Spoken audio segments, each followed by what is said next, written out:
Hello and welcome to the Plug Ugly podcast. Um, Today is our first episode, and we got an awesome guest on. But before that, let's go over some ads. Let's get the sponsors done. So first off, we have Jump Medic. Jump Medic is an awesome company. Jump Medic's owned and operated by a working paramedic with over a decade of EMS experience. Jump Medic first aid kits have been designed to be user friendly with useful supplies, easy access, and Jump Kits. Jump Medic's flat lay design is very accessible.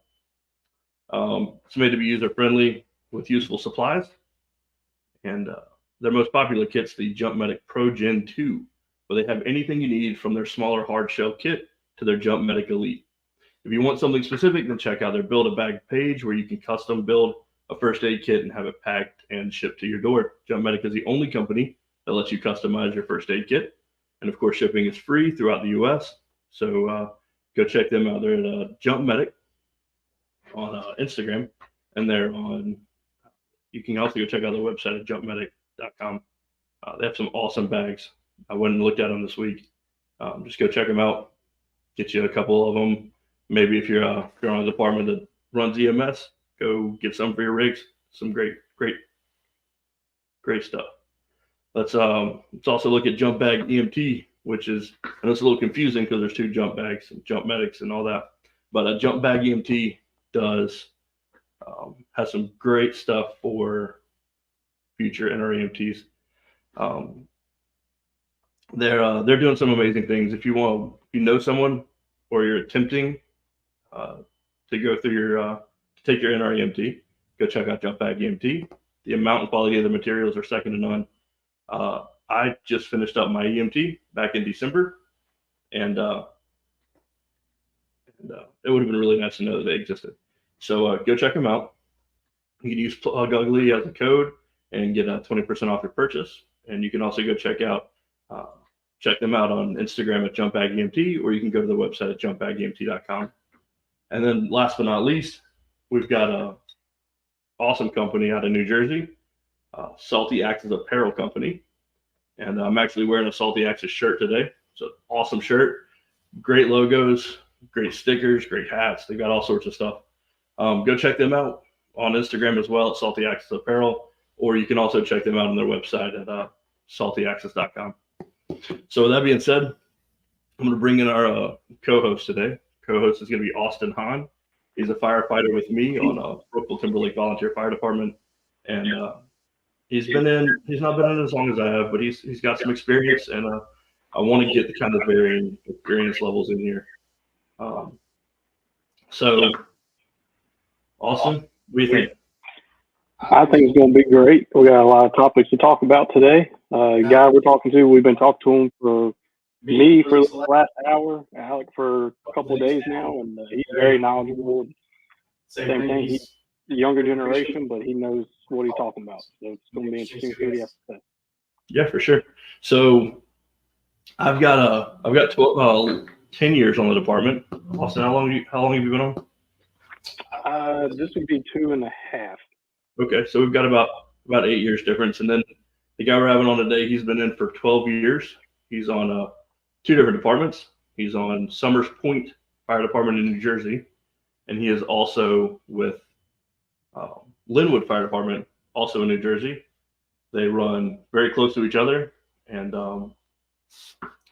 Linwood is a combination department, whereas Summers Point is a volunteer-only department, and it's awesome to have kind of those differing sides. Just kind of like getting the viewpoint from both sides. So without further ado, let's bring him in. This is it's going to be Mark Puterbaugh Jr. Sorry. What's up? We're here. Hey, buddy, how's it going? Good. How you guys What's doing? happening? I hope I didn't kill that intro too bad.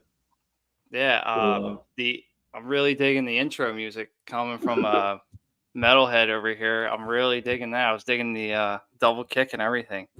Well, good. My wife said it sucked. She hated it. I loved it. I'm a huge metal guy. I love metal music. Yeah, dude. I was sitting here listening. I'm like, dude, this is like feet are tapping and everything. I'm like ready to go. Yeah. Awesome. So Let's jump into it. Before we jump into it, you have anything you need to get out of the way? I don't think so. So So I don't know. Just I see a couple of my brothers watching, and brothers and sisters are watching the show, and I'm really excited that they get to hear. I said it to one of the guys yesterday. I was like, "You're gonna hear like the same stories, but you're gonna hear it in a different perspective. You're not gonna for sure. hear it from me sitting on the couch in the engine room. You're gonna hear it like in a more like serious setting, and probably like some lore that they've never heard before either. So Good. it's gonna be like a learning experience, I think, for That's good. like my guys and girls. Sorry, Joey. Yeah. Awesome. Well, cool. Well, it looks like we've already got a good amount of people watching, so that's awesome. Um, so let's jump into it. So you've been in for 12 years. Yep. You have two different departments that do two different things. Mm-hmm. One's volunteer, one's a combination department. That's pretty cool. We're literally right next to each other too. So I mean, Yeah. we're literally bordered to each other. Like if you're not from the area, you don't know where Summers Point starts and where Linwood starts. Yeah. So I've been looking at it on a map, and looks like everything's pretty close together. well, That's it's awesome. New Jersey, so we're packed in here like sardines. So Yeah. I mean, Yeah, for we're sure. on top of each other over here. Heck yeah. All right, let's start some of these rapid fire questions and then jump into it. So first off, plastic or leather? Man, dude, I've been wearing a 1010 my whole career. We have this thing where we like to make our 1010s look like leather. So we got the Borks on there, that rubber band that comes out of the box that comes off. We do the reflective trim around our helmets, and I started the trend, and it caught on at my firehouse in Summers Point. So everybody's like, dude, it looks so cool and stuff like that. But my guys in Linwood, I'm the only guy that wears like a plastic helmet. They all got leathers. These guys have collections of leather helmets, like That's the way it collections goes. of them. It's an addiction. But I think I'm gonna get an 880 finally this year because I want one so bad. But I'm just used to wearing leathers. I'm a guy that doesn't like to really change anything on my gear. Plastics. So I don't like my gear's set up with both departments. My gear's set up the same way as like my gear in Linwood set up the same way in Summers Point. Everything's in the same spot.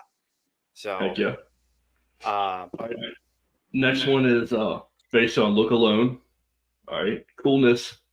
What's your favorite, black or tan? Oh, so I've worn tan gear my whole career, and at Summers Point we're just switching to black. And I was like, why do we got to change it? Like, I don't understand. Like, like why all of a sudden? But let me tell you, I got this black gear, right? I take it out of the box, I put it all together, and I'm like, this is sharp. Like, Yeah. I'm digging the black gear. Like, this is like, it's like slick. And I wear like black clothes all the time, but I'm like, this is like pristine. Like, I'm like black gear all day, every day. I love my black gear. Heck yeah, we just actually switched to black gear, and we are loving it. We're tearing it up. I love it. So we're in a transition right now. So some guys got tan, some guys got black, but I love it. I love it. That's where we are. We bought like 20 sets. And I always get. Do you guys have the long coats? Oh yeah. Yeah. That's a southern like Virginia, Maryland thing. I love the long coats. So the guy that was fitting me for gear, I'm like, how long can you make this coat? He's like, I can give you another 3 inches. And I was like, give me like, 3.5. I love the long coats. I love them. Absolutely. Yeah, I think ours down like the back of our knees now, so that's awesome. It must have taken over because when he was measuring us, that was the first question. It was like, all right, how long do you want your coat? Yeah, I love them.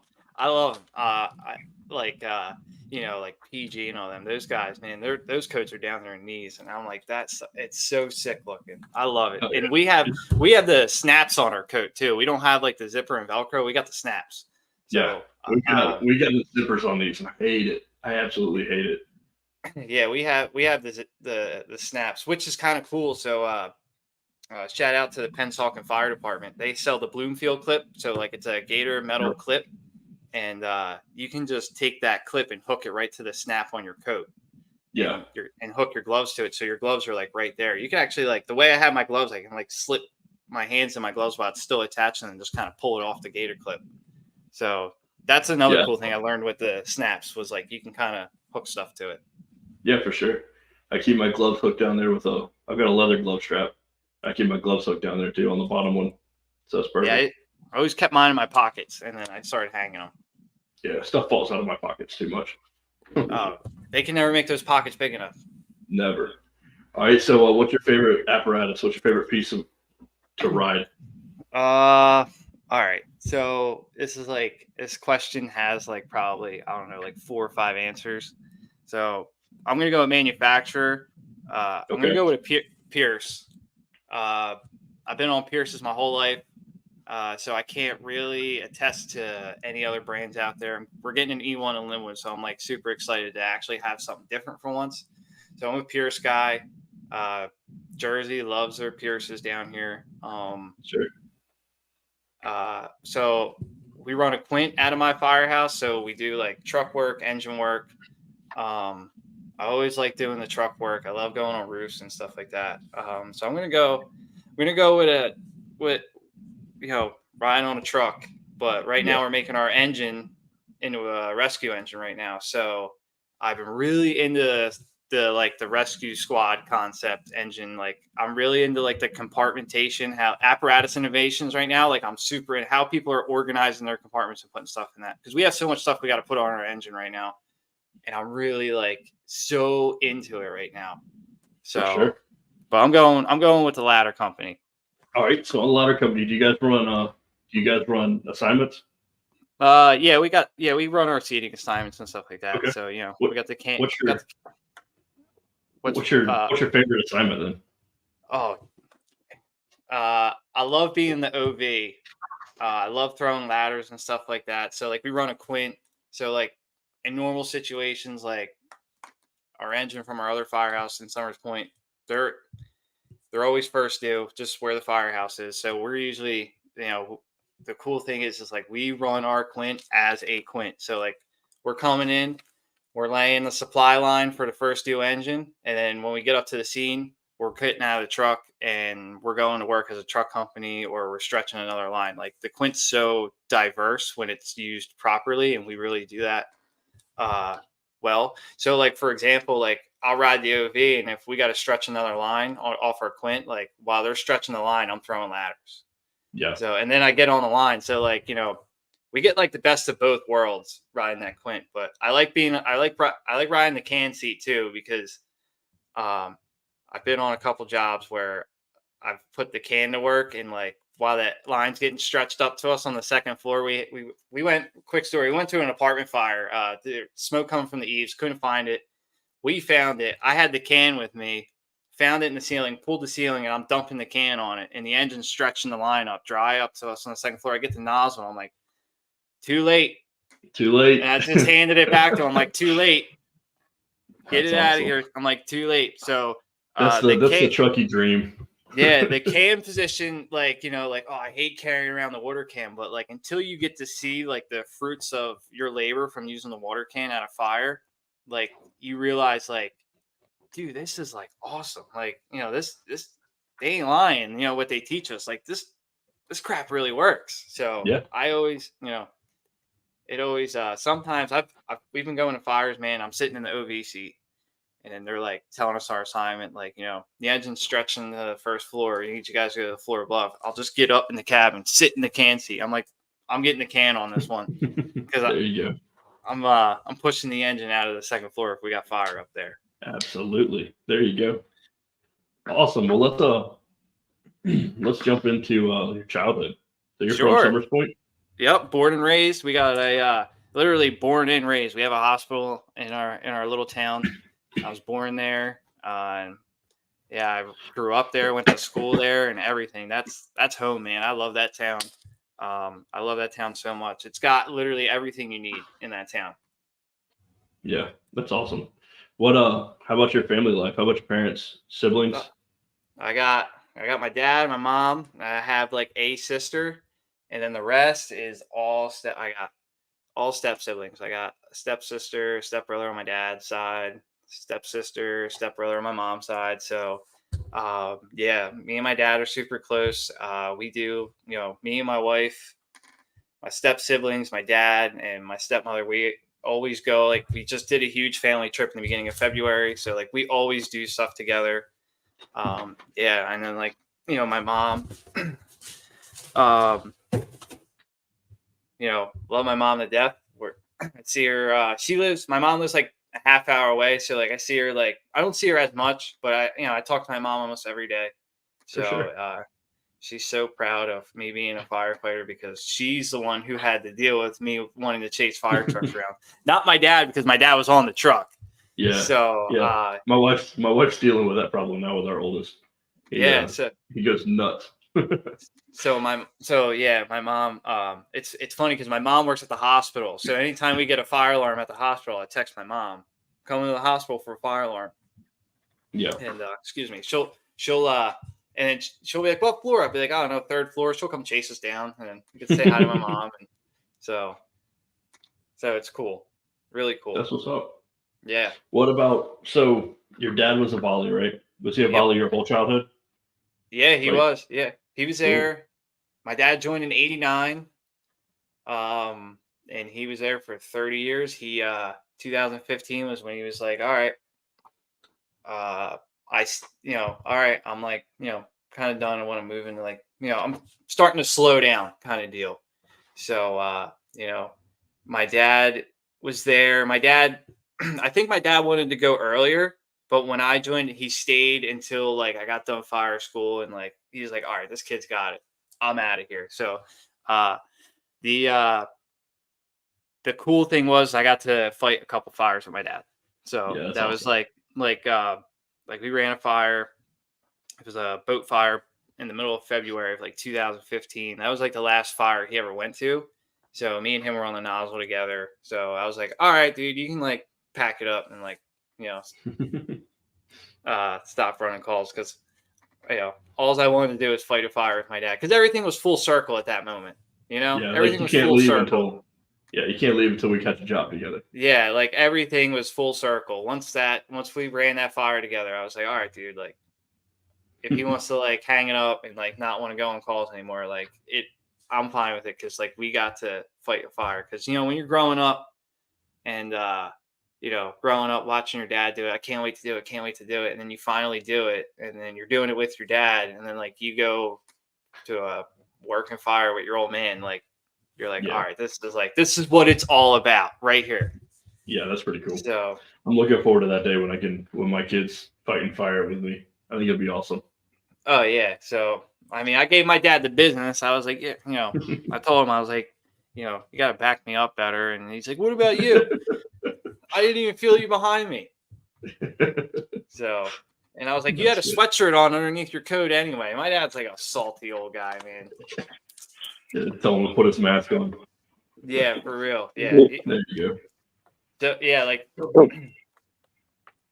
the guys that, like, I was brought up with in the firehouse when I joined, heavily influenced from Backdraft. So yeah. So that's real firefighting right there. Yeah, they'd be like, why you got your mask on? All right. Well, what about school life? How did school life go? I went to Mainland Regional High School, which is the regional high school that serves Summers Point. So, like, Summers Point, Linwood, Northfield, all three of us, like, literally goes in, like, a row. The towns. So all the kids from those three towns go to that one high school. That's where the regional part comes from. Gotcha. So, yeah, I went to school in Summers Point, elementary, middle school, and then high school comes, and I get shipped off to Mainland, which is in Linwood. I actually live, like, I don't know, a couple blocks away from it. Summertime, I can hear the marching band practice on my back porch when I'm grilling. So, yeah, I went to high school there. When you're in high school, you're like, man, high school sucks. But, like, looking back on it, I was like, those were, like, the best 4 years of my life. So, especially my senior year, because that was when I joined the fire department. I was in the fire department my senior year. Okay. And that's what made it, like, more fun. So your senior year, you joined Summers Point, right? Yeah, I joined. How how did that go? How did running calls go with being at school and all that stuff? Oh my God. Tell me about that. My birthday's real early in my graduating class. So like I turned 18 like 2 days into my senior year, and I had like a countdown going to when I can join the firehouse. I joined, got in, and Summers Point, when you join, you got to wait 30 days before they give you turnout gear. Kind of earn it. Come to meetings, show your face, prove that you want to be here, and we'll, everything. Summers Point, you got to earn everything. So I get my gear, wearing to go, man. I had that pager hooked to my hip all throughout high school. I looked like an idiot. Pagers going off in school. I was getting in trouble. Actually, the first like pin job I ever ran on, I was just getting done school. So in Mainland, you're allowed to drive to school. We have a senior lot for the seniors, and school was just about to end. We got blown out for a cut job, and I was like, "Oh, I'm not missing this," and I just bolted out of the school, got my car, and I made it. But I would leave school all the time.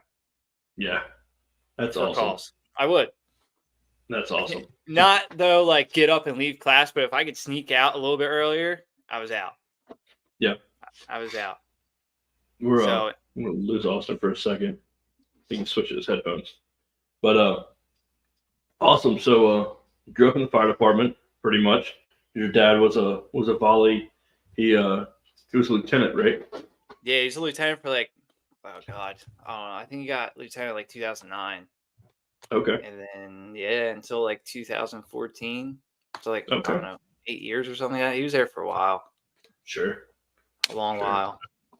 He was there and in a good position to what's that? Bust you around a little bit. He was in a good position to bust you around a little bit.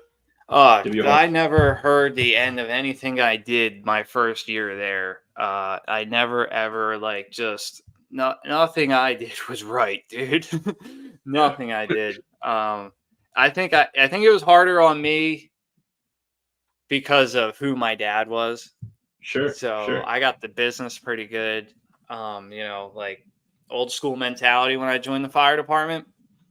So, old school mentality when I joined the fire department, like he put me to work. I was I was probably in the fire department for like 2 weeks, and it was fire prevention night, and so we had our quint outside with the stick up, and he puts it at a 45-degree angle, and he's like, climb it. I'm like, I don't have gear. He's like, put gear on and climb it. Yeah, and he made me go all the way up to the tip. He followed me up. So yeah, for sure. Yeah, so he always he was always pushing the limits and feeling me out. So it was always a battle. Me and him were always fighting in the firehouse and stuff like that. Oh yeah, I think it's crazy how a 45-degree angle, if you're looking at it, isn't that big of a deal. But then when you're looking at an aerial set at a 45-degree angle, it's like straight up in the air. Oh yeah, well you're climbing it with your hands like this. You're going up like that. It's just like it was nerve-wracking. Oh yeah. So growing up in the fire department, you running that old school style. Did you guys you ever get to take any runs in with your dad as a kid? No, I never no. But if I made my poor mother drive me to the call to watch the fire department put oil dry down, I would get on the truck to go back to the firehouse. But so my parents are divorced, and when I was, it was my dad's night to have me when I was little, and they'd get a call. He'd throw me in his expedition. We go to the firehouse, and we had like this old dispatch room in our engine room. He'd throw me in there. He'd be like, "Don't move," and then he'd get on the truck and go. And I would just sit there. And I would just sit there and wait for him to get back. It was like normal. So, but no, I would just hitch rides back to the firehouse and stuff like that, and then he would take me home and stuff like that. But heck yeah. I wish I could. Did you feel pressured having a dad in there? Did you feel pressured to join? No, I didn't. My dad was really cool about it. He never was like, you better join the fire. He was never like that. He was like, never like, you better join the fire department. Like, you need, it's tradition, all this stuff. I think he knew I wanted to be a fireman my whole life.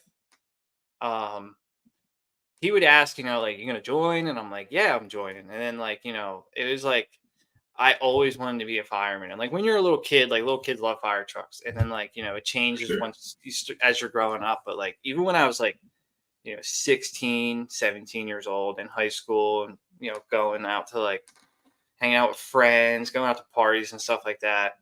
I still had that drive to be a fireman in me with everything else going around, growing up and stuff like that, going to high school. Like I still, like if I was out with my friend, because I used to like ride BMX street and stuff like that and be like a derelict on the streets and stuff like that as any normal kid growing up in like 2010. Absolutely. If a fire truck went by, man, I was like, where are they going? So and I think my dad saw I was still wanting to do it, and like, so I don't think it was a doubt in his mind that I was going to join. I wasn't going to join. Yeah, I got you.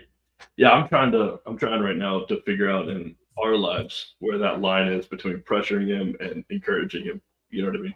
Because he's all about some fire trucks, but that's one of those things that I feel like.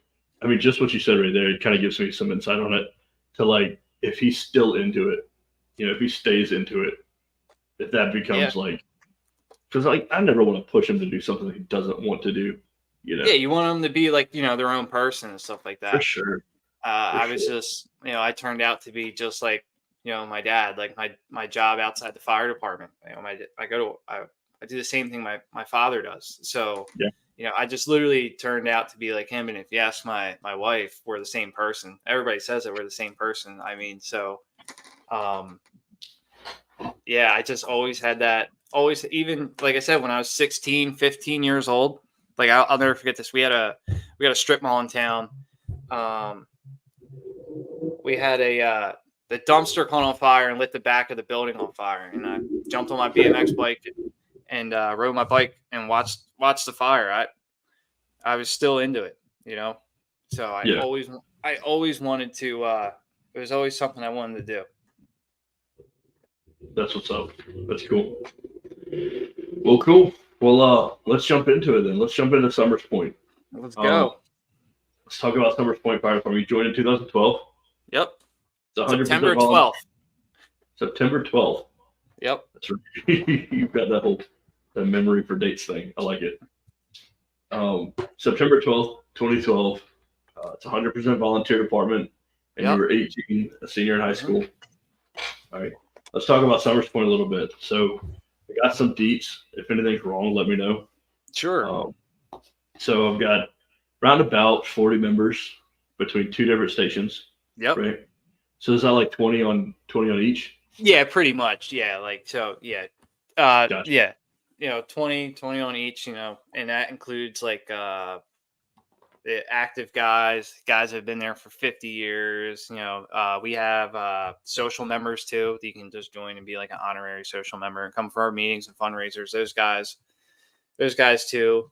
We got my station's got like, I don't know, like I think like 3 or 4 of them. So yeah, it's split up between the two. So and so altogether there's 2 engines, a squad, a tower ladder, a quint, a rescue, a utility, a mini pumper, and 4 chief's cars. Yep. Right. So if I remember correctly, there's 2 stations, right? There's station 1 and station 2. Station 2 has the quint. Mm-hmm. Right? Station 1 has the tower ladder. Yep, they got the tower ladder. Got you. Yeah, so station 1 has the engine, they got the squad, they got the tower ladder, and they got the TAC unit. My firehouse we got the engine, we got the quint, we got the light rescue, which is like, like a Pierce F550 chassis with roll-up doors on it, like kind of old. So it's a 2001. We're going to flip that into like a rehab unit, Cascade unit. So, and then this is the coolest truck ever.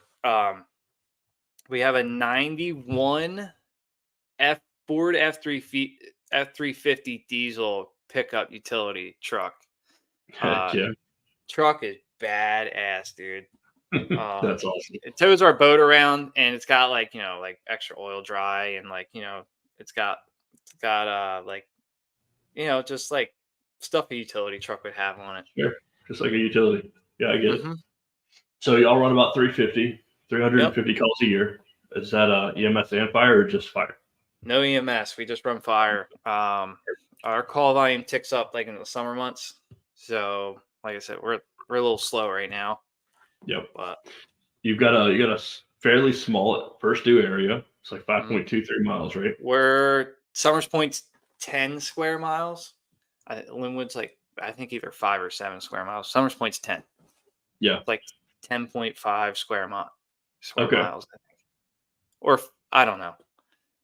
Chris Martin says no EMS. Yeah. Like that's straight. What about so you got a decent sized population though for that area. So it looked like it was about 10,000. Yeah, that's area. it. Yeah, I was getting confused. So 10,000 people, I think were the square miles you said. Yeah, 5 roundabout. But that's a lot of people in one little area.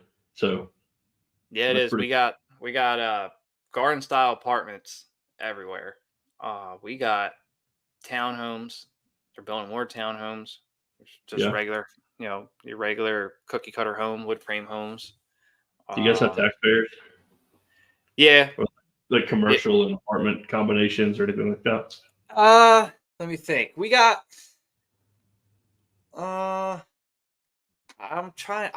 don't have many. We might have like one. It's not usually if there was, the people that own it downstairs just bought it upstairs and use it for like storage. Gotcha. So if you're driving around and like, oh, that's a taxpayer, it's not. It's just like offices and storage upstairs. Like there's a bar in Summers Point. It looks like a taxpayer and it's just like storage and offices upstairs. Gotcha. So I mean, still it's a hazard. Yeah. And a lot of like Bay Avenue, which runs right along the bay in Summers Point, all those homes are like really, really like old, like 100-year-old homes. Like, gotcha. Yeah, like my grandparents lived in one, and it had like a tunnel in it or something like that. There's like a rumor that there's a tunnel in Summers Point. So, but yeah, like it's called, I think it's pretty sure it's called like the historic district of Summers Point. It's like Bay Avenue. All the houses are really old, stuff like that. So sure. We're in Campbell County, Virginia, and down in Lynchburg, which is like right next to us. So Lynchburg is a city right next to us. Their historical district has tunnels in the old houses that have been filled in now, but they've got like a tunnel system that used to be used during Prohibition. Yeah. And but I guess back a while ago, I guess right after Prohibition, they must have filled them all in with concrete. So Atlantic City like was huge during like Prohibition, and like I'm right by Atlantic City. So like apparently like there's I haven't even looked into it, but Atlantic City's got like all these Prohibition stories and stuff like that. I'm sure all the speakeasies and everything. And that's what's up. So you're in kind of a suburban area, right? You got strip malls. We talked about some of the residentials. You got a couple of wide rises. Nothing crazy. Yeah, we have we got 2 strip malls. So in Summers Point, we are notorious for having 2 of everything. So we have 2 grocery stores. We have an Acme and we have a ShopRite. We have AutoZone and Advanced Auto Parts. Perfect. So you always have a second option. Yeah, for real. You always tell somebody to get screw off. Yeah, we got like PetSmart, Target. It's Summers Point's unique because it's right outside like the shore towns where everybody goes on vacations in the summer. So like if you're at your vacation home in Ocean City and you need something from Target, you have to come to Summers Point. If you need something from PetSmart, you have to come to Summers Point. There's other options too for people in Ocean City, but if you're in the northern end of Ocean City, you have to come through Summers Point to get to Ocean City, to the north end. Yeah. So like it is like, Ocean City is a dry town too. So if you need alcohol, you got to come to Summers Point. Nice. So you want to go out partying a night on the town while you're on summer vacation in Ocean City, you got to come to Summers Point. You got to go to Summers Point. Yeah. So that makes for fun calls. Oh yeah. I mean, when your firehouse is literally right by like all the bars in Summers Point. It's quite interesting. So That's awesome. the way our firehouse is, so Shore, we have 3 main roads that run through Summers Point. We got Route 9, Shore Road, and Bay Avenue. So our firehouse is right off Shore Road. So if we have to go, so if we make a right out of our firehouse in the engine or the ladder, and go up, Shore Road's right there, and Shore Road's a little smaller than Route 9. And if there is people or traffic, there's always traffic on Shore Road in the summer. And if you got to get on it because the truck gets skinnier the faster you go.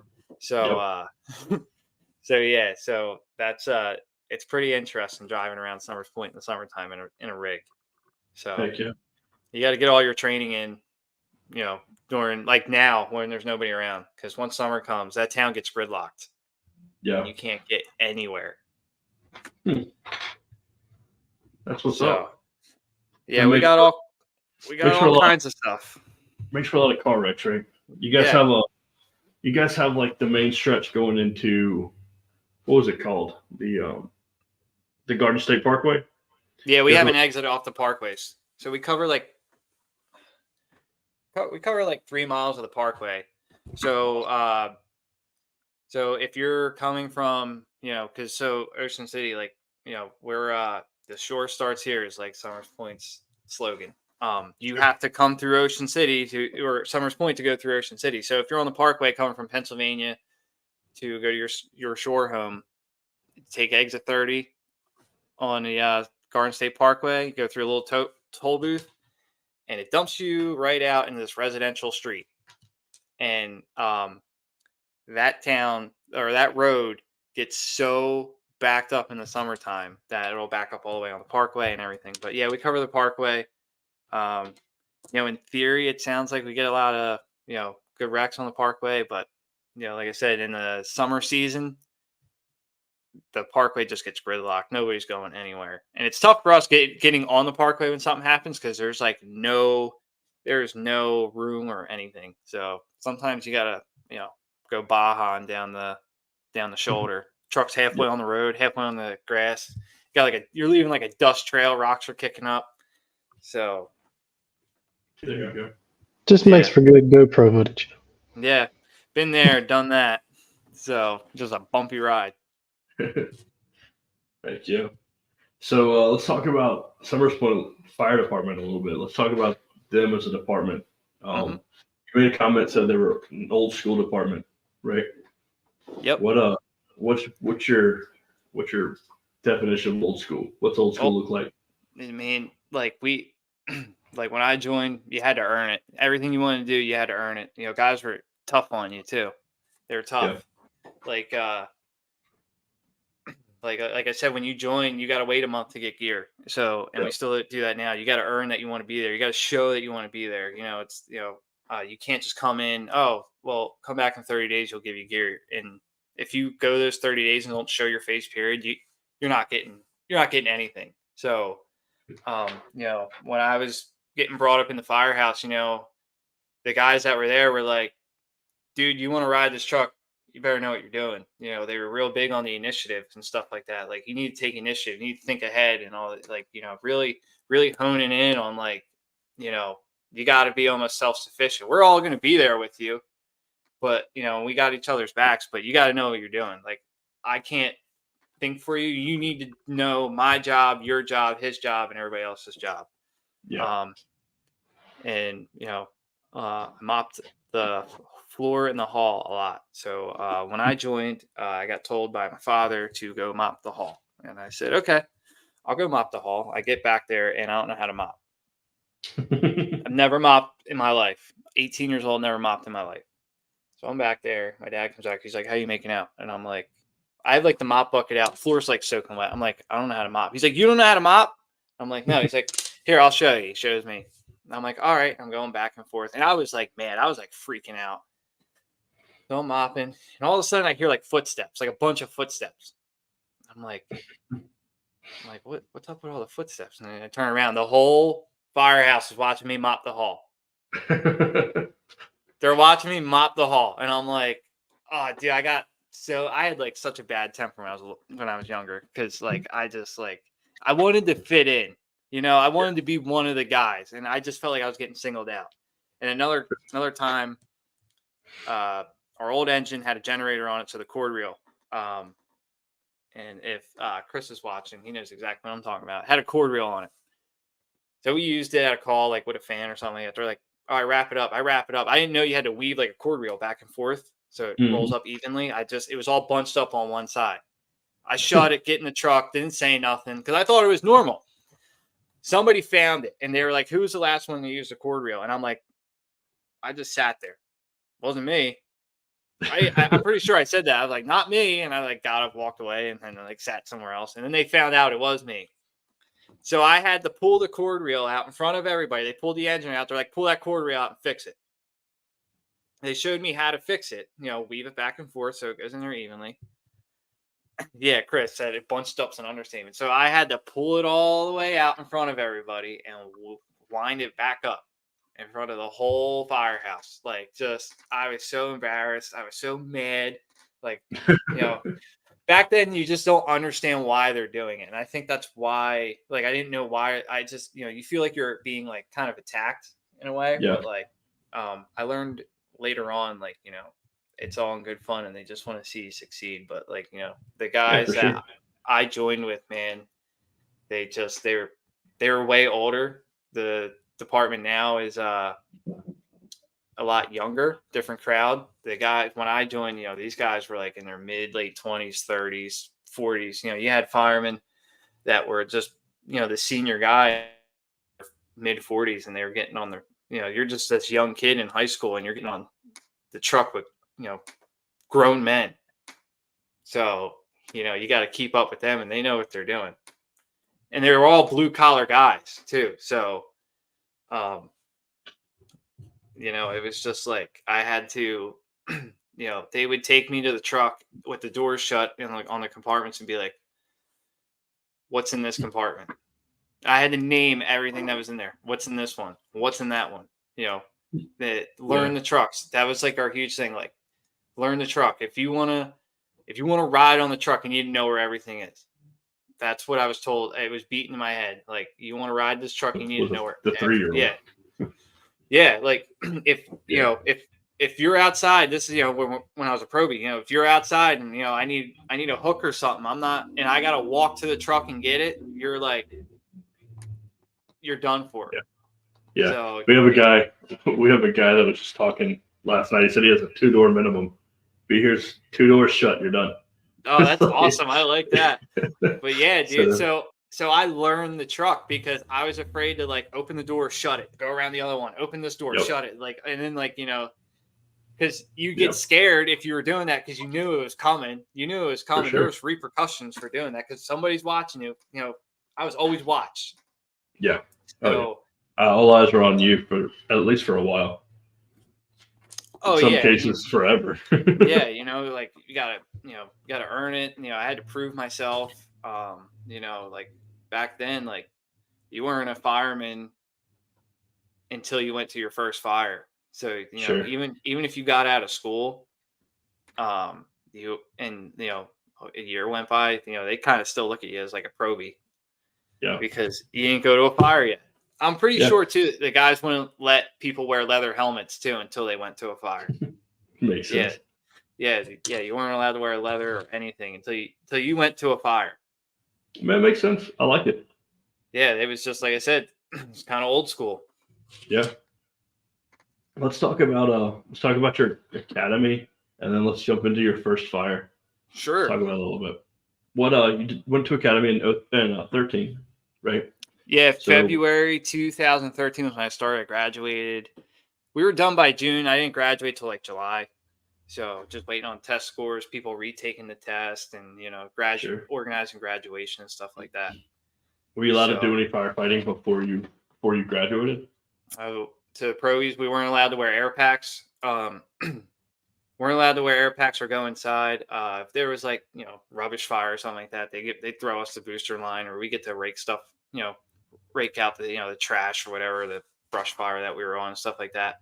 And as a probie, you had to yield your seat, to a qualified firefighter. So it's different times back then. So like you get a fire alarm, we're turning out 10 guys, 10, 12 guys on a fire alarm. So I used to live down the street from the firehouse, and I was always there first. And I get my gear, get on the truck, and more guys show up, they get on the truck, and I'm sitting there, and I'm looking at the door to the firehouse, hoping nobody else shows up. Somebody would come in, and I'm like, I would get so upset. I would, or like we would be getting in the truck to leave, and somebody whips the door open. Get out. That's what they would say. Get out. And I would get out. I'd slam the door. I'd walk over to my locker. I'd take my helmet off, throw it in my locker, and I would just leave too. Yeah. I was so upset. I was just like, I hated getting thrown off the truck. I hated it. Absolutely hated it. Sure. So. Yeah, that's every proby's worst nightmare. Yeah, it was hard. I had a hard time being a pro because I just didn't understand why, and like I thought it wasn't fair, and like I would get so upset because I take like it's very hard for me to take like get my chops busted, Sure. Because I don't know if people are being serious or if they're kidding, because some people are really good at it.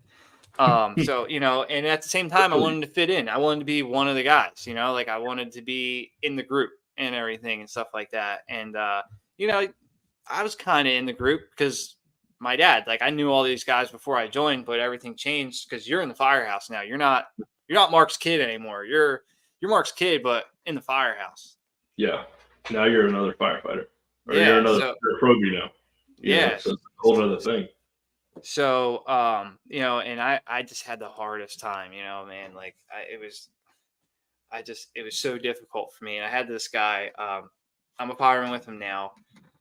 He pulled me aside the one day. He's like, "Hey, come here." And I'm like, "What?" He's like, puts his hand on my shoulder. He's like, "Your time's going to come one day." And I'm like, "Really?" He's like, "Yeah, one day you're going to be that guy kicking the proby off the truck so you can get on." He's like, "Your time's going to come. Trust me, it's going to come. Just be patient. Everybody goes through this. Your time's going to come." Boy, he wasn't lying, because it was like that. And my times came. I'm whipping the door open. I'm like, "Get out." Yep. So, yeah. But it goes full circle. Huh? It goes full circle. Yeah, it does. Back. Yeah, well, it really, like I was like, man, like he was really telling the truth when he told me that. Mm-hmm. I was just like, yeah, whatever. And then, I was like, well, maybe he's right. Yeah. So. Yep. Let's talk about this 3-alarm fail you had. Or no, let's talk about your first structure fire first. Yeah. Let's see, I've got a picture of it. Hold on. Let's see if I can find this. Right here. Mm-hmm. There it is.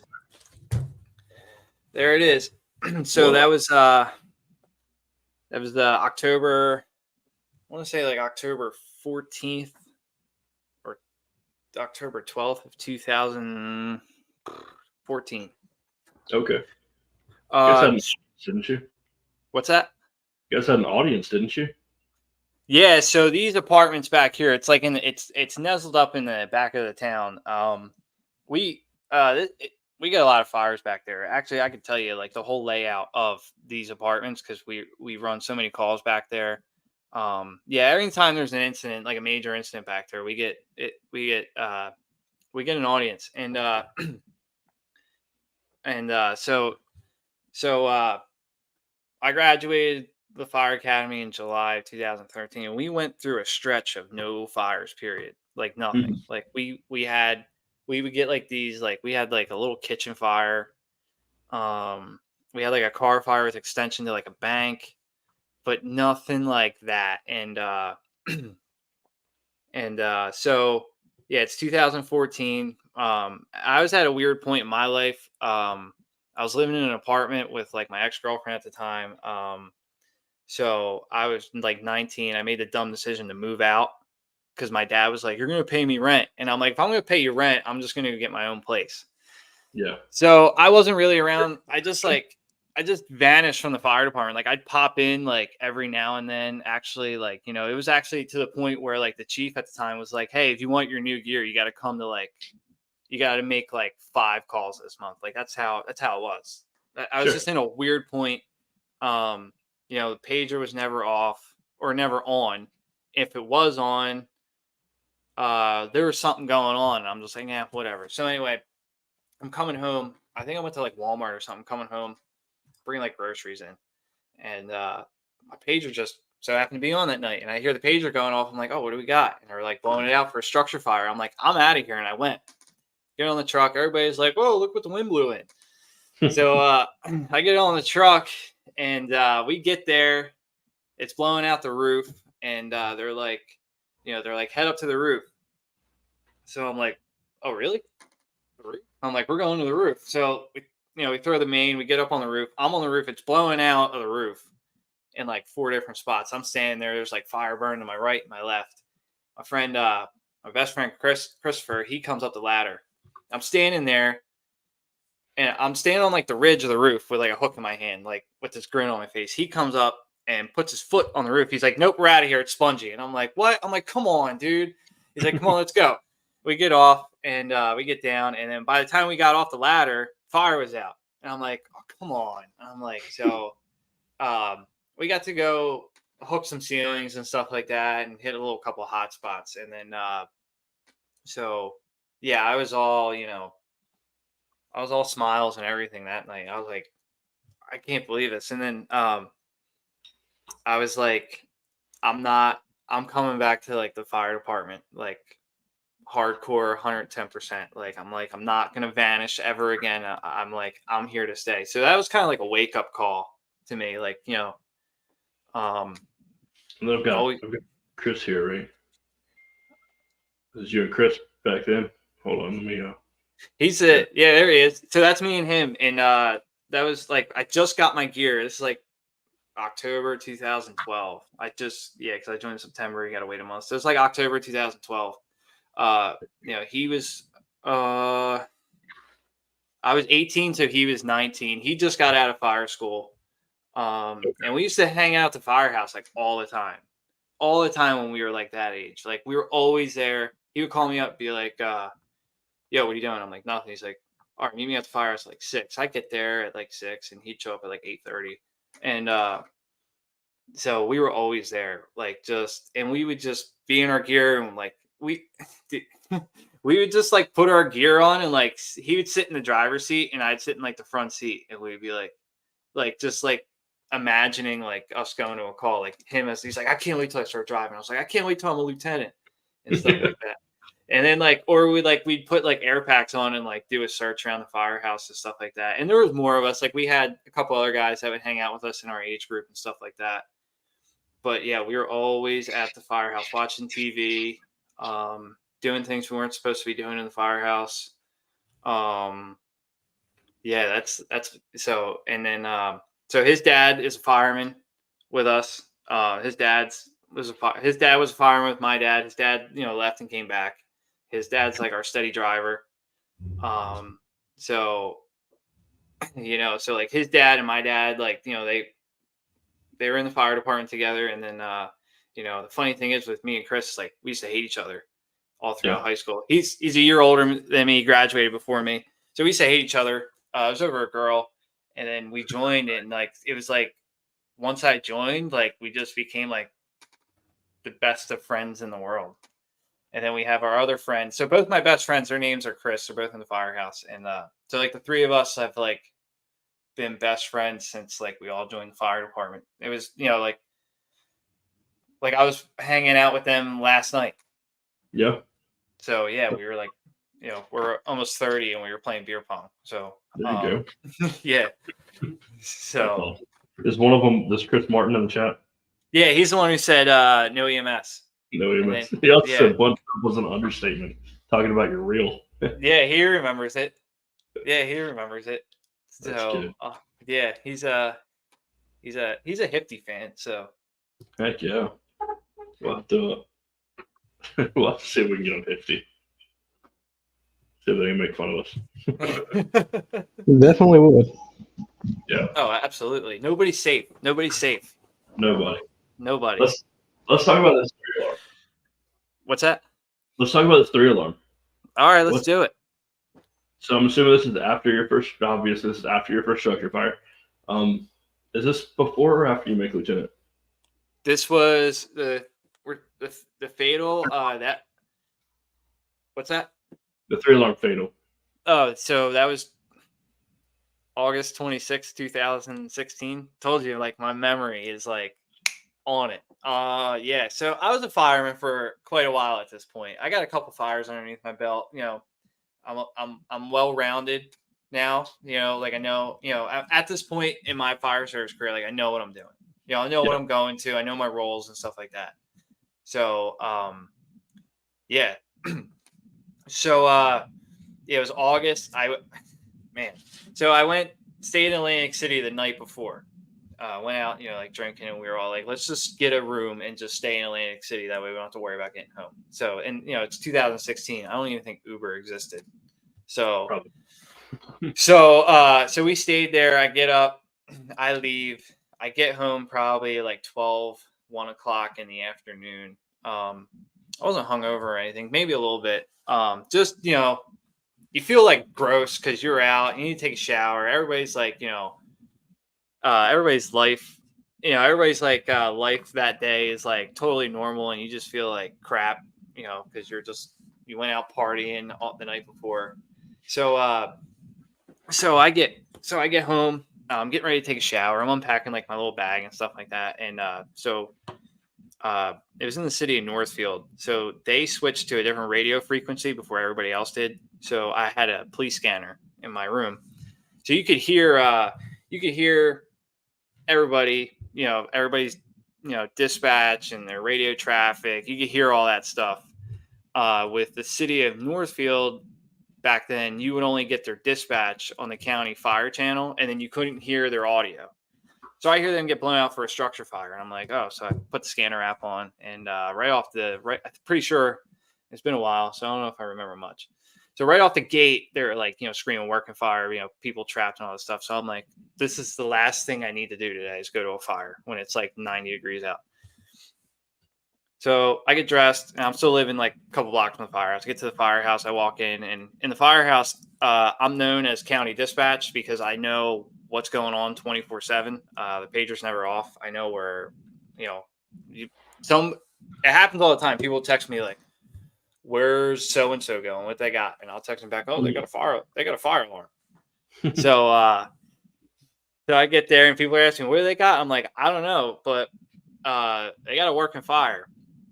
So we get dressed, we get on, and then in Summers Point, so like between the stations, we switched to mutual aid. So like all the even months throughout the year, Station 2 handles, all the odd months, Station 1 handles. So if we have like 2 guys show up from my house and it's our month to go out of town, we'll go up to Station 1 and pick their guys up. So, Gotcha. And that's what we had to do. We had like 3 of us. There was like, we had a driver and myself and somebody else. We get on, head up to Station 1, and usually, we're going as a RIT team. So usually, we get there, they got a knock on the fire or whatever. It's not like rolling when we get there. So like you're kind of, this comes back to like complacent. So you're kind of, I'm a little complacent with this because like, I'm like, it ain't really much. It's probably going to be out by the time we get there. We can't hear their audio, so because they're on 800 and we're on the VHF channel. So we're pulling up, and the VFW is across the street from the other firehouse. And I look up, I'm in the back seat, and I just see this black column, and I'm like, oh no. I'm like, here we go. So we're going, and we're moving. We're on the 800 now, and we're hearing the audio and stuff like that. We finally get there, we're pulling up, and I can see the fire from like the beginning of the street, and I'm like, oh my god. So we pull up, I'm getting out of the truck. We're the RIT team. Evac tones are going on all the engines there, and I'm like, what is going on? We go up to the scene. We're doing our size up, and we're just doing like a 360 proactive RIT size up, doing a walk around. The one deputy chief comes whipping around the house, and he's like, get on this 2.5. And we're like, all right. So we get on the 2.5. They're at defensive at this point. It was, I wasn't on the first engine there, but, I know the guys there did everything they possibly could. to get in there and make a rescue. It was just the fire conditions were just outrageous. They were outrageous when we got there. Like the one side of the house is like blowing, the wind's blowing, it's whipping the fire around and everything. I mean, the backyard was torched, absolutely torched. So, I mean, we're working, and then cop comes around. Or no, I get up. I needed a tip for the blitz fire, so I get up and I run to the engine, and the old guy driving the engine, he's like, "What are you looking for?" I'm looking for a tip. He's like, "Oh, here." So this cop grabs me. He's like, "Hey, there's somebody in there." I'm like, "What?"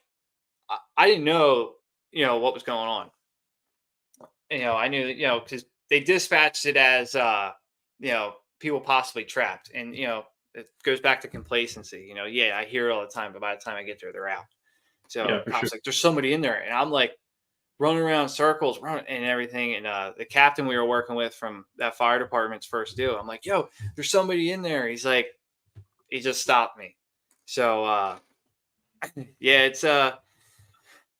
it was like, all in all, like looking back on it, I was like, this is one of those fires that like you hear about from the guys in the firehouse, like people like my dad, the older guys that tell you, "Oh, we ran this fatal," and all this stuff like that. And, you hear, you hear those stories, and like, for me, it was like, this is like one of those stories like you hear about sitting on the armchair in the engine room, the old guy telling you and stuff like that. And I was like, this is like once in a, this is crazy. I just never, I never thought like, I'd be on a fire like this. Yeah, you run fires and you don't, when there is somebody in traps, generally they're already out by the time you get there. I mean, unless you happen to be the first one in every time. Yeah. Like this past year, I've been on for 10 years, but we ran my first two fatalities, like the first two fatal fires that I've seen. And we have a guy in our department that's been on for 180 years. And he was like, the whole time I've been here, I've never seen fatal fires like this. Yeah. And it was back to back. It was in the same week. So like, you got to be ready for it when it happens, and you train for it. And then when it happens, you're like, "Oh crap, that actually happened. What's up?" Yeah. We actually ran into a bad luck that time frame. I think we had four? Yeah. 4 in a row? Wow. Between fires and vehicle accidents. Yeah, so like that one, and the factors of that fire are like, I mean, it was just like everything that could happen on a fire, excluding a Mayday, like, because I mean, we had hoarding conditions, we had a roof collapse. I mean, it was just like it just went south, that fire. So, but that was like, I don't think we've responded to a fatal working fire since then. So and as time goes on in the volunteer fire service, people come and go. So like, there's me and like two other guys that were at that fire still running on the fire department. So like now, more than half the people in my station have never, ran on an incident like that.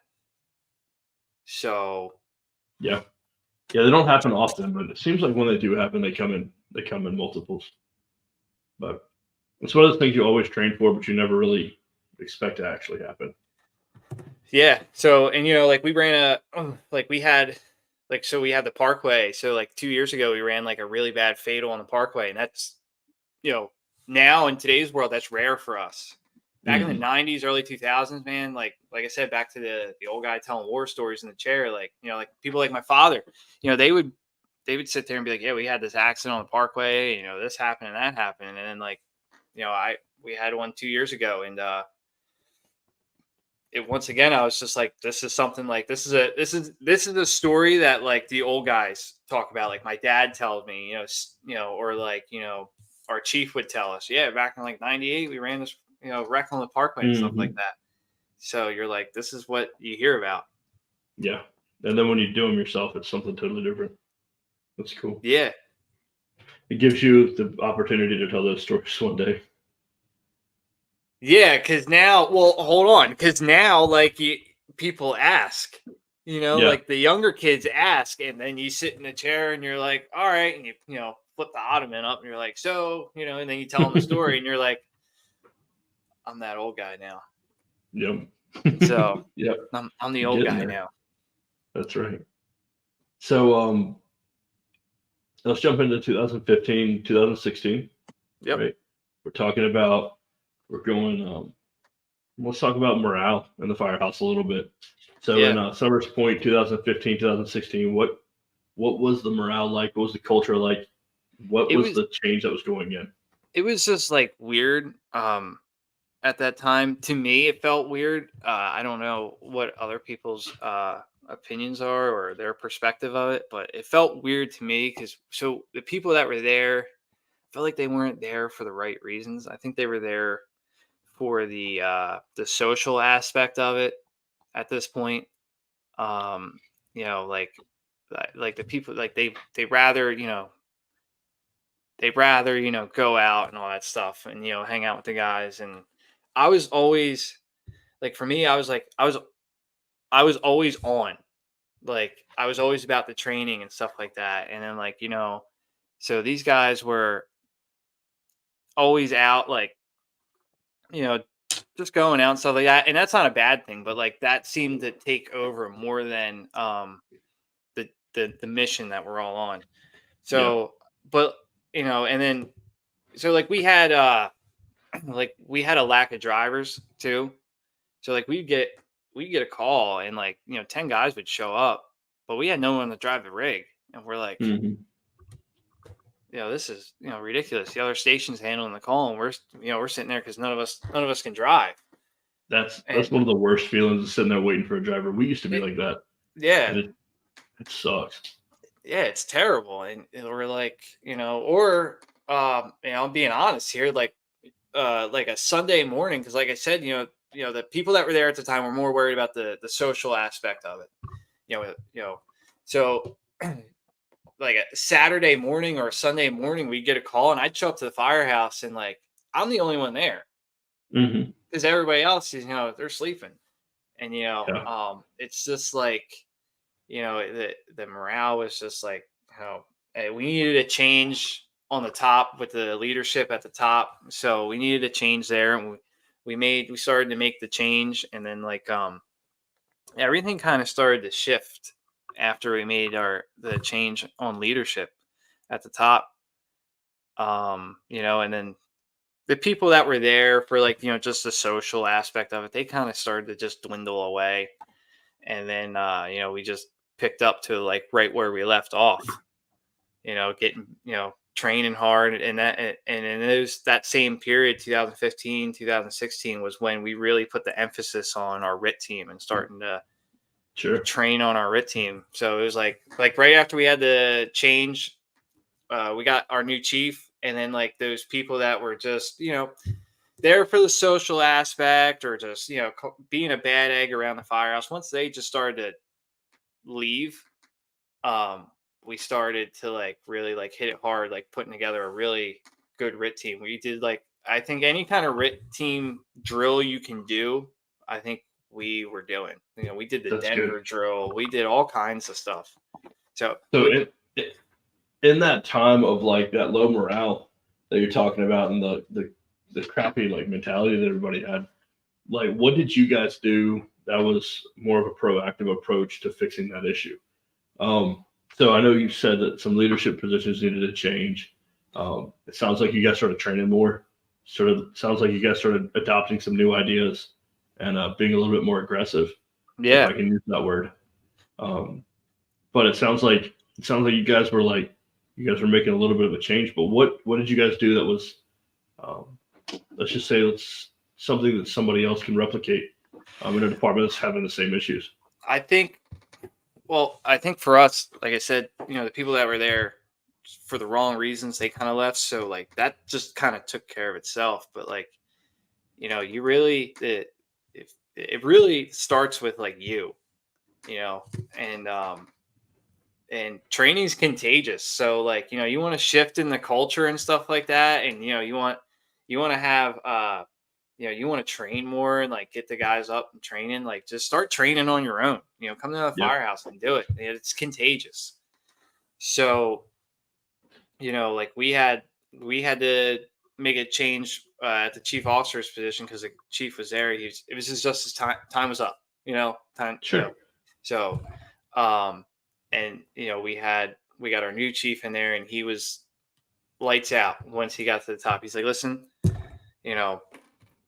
we're gonna start getting our RIT team training, back up to par to where it used to be, and yeah, I mean, I think you just gotta, I say this to myself, you gotta be the change you want to see.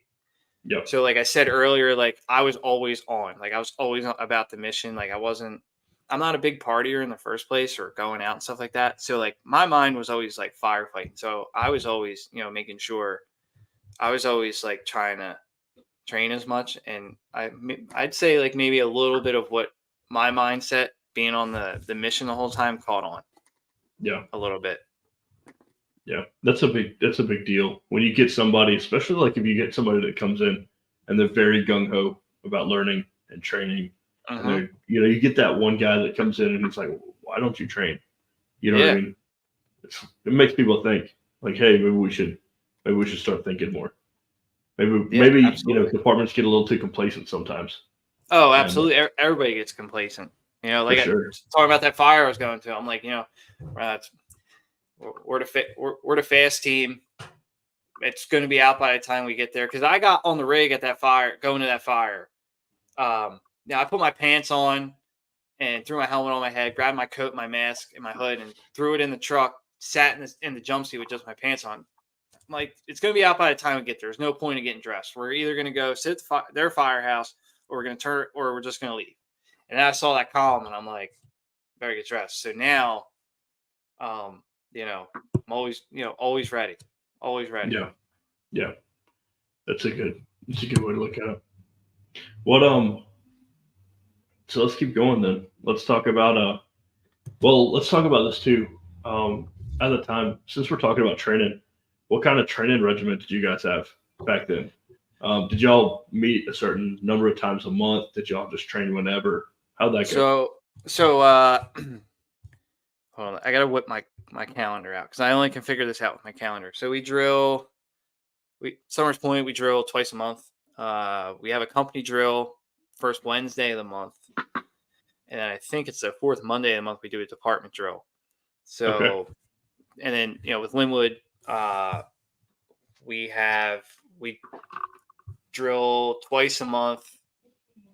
And then I'm pretty sure it's the first Monday in a month is like our road drill night. That's what it's called. It's an optional drill. So if you want to come down and drill, take the engine out, do driver training, that's what that night's allocated for.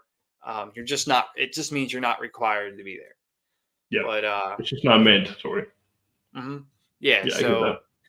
So yeah, we train twice a month. And training on your own in the firehouse is always welcome. Sure. I remember, when we started, all the guys that are like my age group, when we started, we always would go down there and train on our own. We had the banquet hall, so we would just go in there and throw the tables and chairs around and like pretend to do a search or whatever and stuff like that, or pull the portable ladder out of the back of the truck and practice throwing it up and down on the back of the firehouse and stuff like that. So we we're always training. We don't really miss out on training that much. Yeah. Yeah, that's what's up. Did that change, or was it like that before too? Like before the whole mentality swap? Oh, it was always like that. In Summers Point, like everything is like almost the way it's always been. So yeah, it's always been that style. First Wednesday's the drill, second Wednesday's the meeting, third Wednesday's truck checks, fourth Wednesday is the meeting, and then the fourth Monday is another drill. Yeah. And then it's always been that way. Good. During that time period though, the drills weren't as good. Okay. Until we started training on RIT. It was just kind of like the same thing over and over again, to being honest. And then we we just started training on RIT, and then our training just got better and better. Heck yeah. Yeah, we're always out there. We're always training. So good. Training's good. What's up? As far as training is concerned, what in your mind is the your favorite / best training method to do? My favorite, so like as in like my favorite kind of drills to do. Yeah. I love doing the basics. I love going out there. I love doing the basics. I love, just stretching hose all night, pulling the cross lays off and flaking it out. And then, practice masking up, throwing ladders, using doing ventilation drills, stuff like that. Anything, you're never going to go to the same fire twice, but you're always going to do the same, you're always going to do the same stuff over and over again. You're going to get a water supply. I love training on that too. So you're going to wrap a hydrant and lay a water supply. You're going to pull an 1 3/4. You're going to throw ladders. Like I love training on that stuff because that stuff is like, those are the basics, and you always need to, those skills need to be top notch, because I feel like I don't care, how long you've been a firefighter, you're always going to do those skills. Yeah. So it's always interesting to see what basics people refer to as the basics versus, our mindset. Like we said, we're the younger generation, so wrapping hydrants and pulling hose might be basic to us, whereas the old guys might think, oh, truck placement is a basic operation you should practice on. Yeah. Yeah, and so like truck placement and stuff like that, we really hone in on that when we're doing driver training. Qualifying guys to drive the rig. We really, that's where that comes into play. Where to park the aerial and all that stuff. But we're like now our training is like practicing advancing a hose line by yourself. That was our last drill we did because we're not turning out as many people as we used to. We're starting to teach people how to do things on their own. Yeah. So do you guys have it in your SOPs, SOGs, where you're stretching 2.5s on like wide rises and stuff? We'll pull a 2.5 for, if we can't make entry and we got to go defensive off the gate, which I don't like doing. Sure. We'll do that. Most of your, type 2s, your strip malls and stuff like that, commercials. If we got a job in there, we'll stretch 2.5 upon arrival to stretch in for, reach and penetration. Yeah. So, and then we run our 2.5 as a leader line too for our garden style apartments. So, 2.5 to 1 3/4 high rise pack. It's like, it's the opposite of the like 600-foot 1 3/4. Yeah. So yeah, we do that. So that's kind of like I've learned that's kind of like a popular thing around here is the leader line. Philadelphia, they run it for their alleyways. There's a sticker out there that says 3 inches to the bag. So that's we run 2.5. So we'll run our 2.5 with a gated Y and hook our high rise pack up for our garden style apartments. There you go. So yeah. So, but yeah, we use our 2.5s as attack lines. Cool. So we talked about culture, talked a little bit about training and how training affected the culture. Let's jump into 2017. 2017 was a big year for the department. You got to see the department and yourself. You guys had a big loss, and then you got to see it all pull together. Mm-hmm. And let's talk about that a little bit. Where did that start? So in 2017, we lost one of our guys, just suddenly. It was like a talk to him the night before. Mm-hmm. You wake up the next day to a phone call that he's gone. Yeah. So I was moving into my apartment that night, and the last text, we were all in this big group chat. The last text I got from was like at 10:30 at night. Just looked at it, put my phone in my pocket. I was busy. So I go to bed, and my friend and his girlfriend stayed at my house, helped me move in and get settled. I'm halfway settled in this apartment anyway. So I go to bed, I wake up. My friend Chris is calling me. It's like 8 o'clock in the morning, and we have like the rule of two. So, if he calls and you ignore it and he calls right back, that means answer the phone. Yeah. So he's calling me, and I'm like, I wake up, rub my eyes, and I'm like, dude, I don't know what the heck he wants, but I'm not dealing with it right now. I don't want to hear it. I'm sleeping. Hit it again. He calls me right back, and I'm like, oh, I'm like, what? I'm like, what does he want? So I'm like, what's up? And he's like, hey. I'm like, what's up?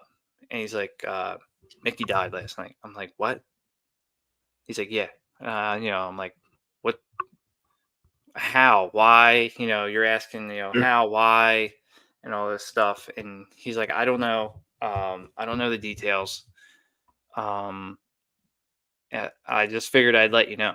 And I'm like, all right, well, if you hear anything, call me back. He's like, yeah, well. So I get up, and I open the door to my bedroom, and I'm in the hallway. I'm in an apartment, so like the hallway's like a foot long.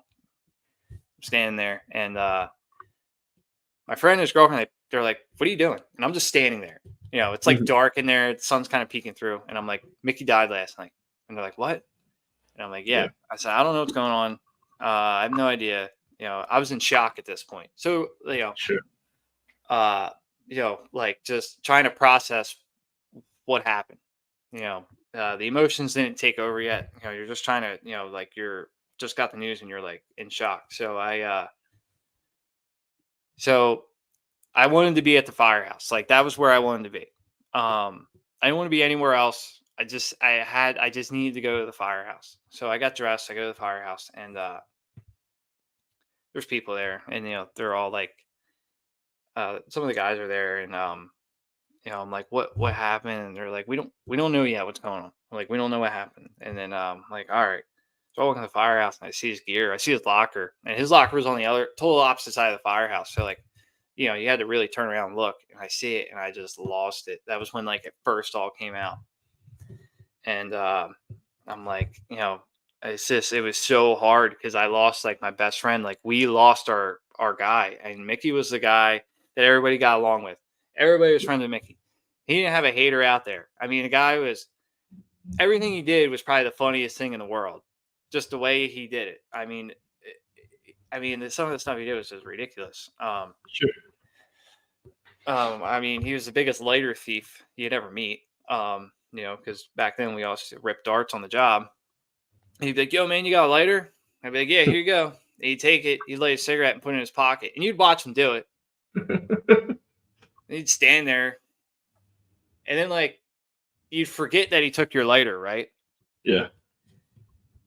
A couple of days go by, and you're with him at the firehouse, and he pulls your lighter out of his pocket. And you're like, dude, is that my lighter? He's like, yeah.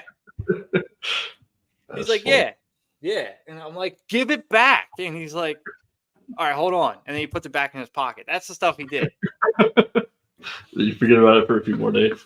Yeah. Or like we had a bird get stuck in the firehouse, and he'd be like, nobody touch the bird. Leave the bird alone. Like, yeah. So anyway. That's good. Tell me about how the fire department reacted. It's always really neat to see how fire departments pull together over situations like this. Yeah. It was, I really learned a lot about my department. Yeah, there we are. That was after a little early morning job. We had the hydrant on that one. We actually missed the hydrant on our way into the fire. Nice. And then we were like, yo, the guy driving. We're like, yo. We're like, where are you going? We got to take the hydrant right here. He's like, where? And he puts the truck in reverse, whack the street sign. And we're like, oh my God, dude. Yeah, that was us. That we were leaving. That was when we were leaving back to go to the firehouse. Yeah, there's me. I'm just not taking anything seriously like I always do. So yeah, that was actually the day of my dad's wedding rehearsal. So Oh yeah. yeah, because put the fire out, we get outside, and I take a picture of it and send it to my dad. And I was like, we had a fire this morning. He's like, yeah, that's cool. Don't be late. Don't really Like, get stuff wrong. yeah, my dad is like the most anti-fireman now. It's not even funny because he's been out for like almost 10 years now. He's like, you know, uh, like he'll be in like Summers Point and he'll see us go by in the truck and he'll be like, "What do you guys got?" And I'm like, "Fire alarm." He'll be like, "You got to go Yeah. that fast?" Or yeah, you got to you really. So when he used to live in Summers Point, he would text me, "Where's the fire?" And I tell him the street. He'd be like, "You really got to hit the air horn that hard?" Could you let off the cue? Yeah, really? It's a fire. Like yeah. So yeah, that's how he is. Or like, Great. even now, like I'll go to a fire and send him a picture. It would be like, late at night, and he'll be like, "Don't be late to work." And I'm like, "You're late to work because of this. You're fired." So yeah, like we went to a fire one time and I called out of work the next day. Yeah. So I call out of work and I'm going to get my hair cut. And he sees me. And he's like, "Where are you going?" And I'm like, "Going to get my hair cut." He's like, "I thought you were tired." And I'm like, and I'm like, "Well, I was." And he calls me and I'm like, "What's up?" He's like, "Never in my life, my 30 years of being a fireman, have I ever called out of work because I went to a fire." Because I went to it. Yeah. I'm like, all right, whatever. But anyway, yeah, I really learned about the department I'm in when that happened because, we're all brothers and sisters there. And, until something like a tragedy happens, it's kind of like you gotta, prove it. It was really proved to me because the guys that I didn't get along with in the firehouse, or people that you butt heads with and stuff like that, like everything, fighting over stuff in the meeting about, oh, the hall hasn't been mopped in 2 weeks and nobody filled the seafold towels up this week, and who keeps eating lunch in here, and they're leaving crumbs all over the floor. Like none of that stuff mattered when this happened. Like it was, all the little petty stuff goes out the window. yeah, for real, it really did. Like we were just all there for each other. We were all looking out for each other because we were all looking out on our mental health and stuff like that. And I was taking it hard and we all were like, we all lost our best friend. It was like just so sudden. Yeah. And stuff like that. It was hard. Yeah. And then the guys picked me to carry his urn in his funeral, which was probably like one of the hardest things I ever did. So Sure.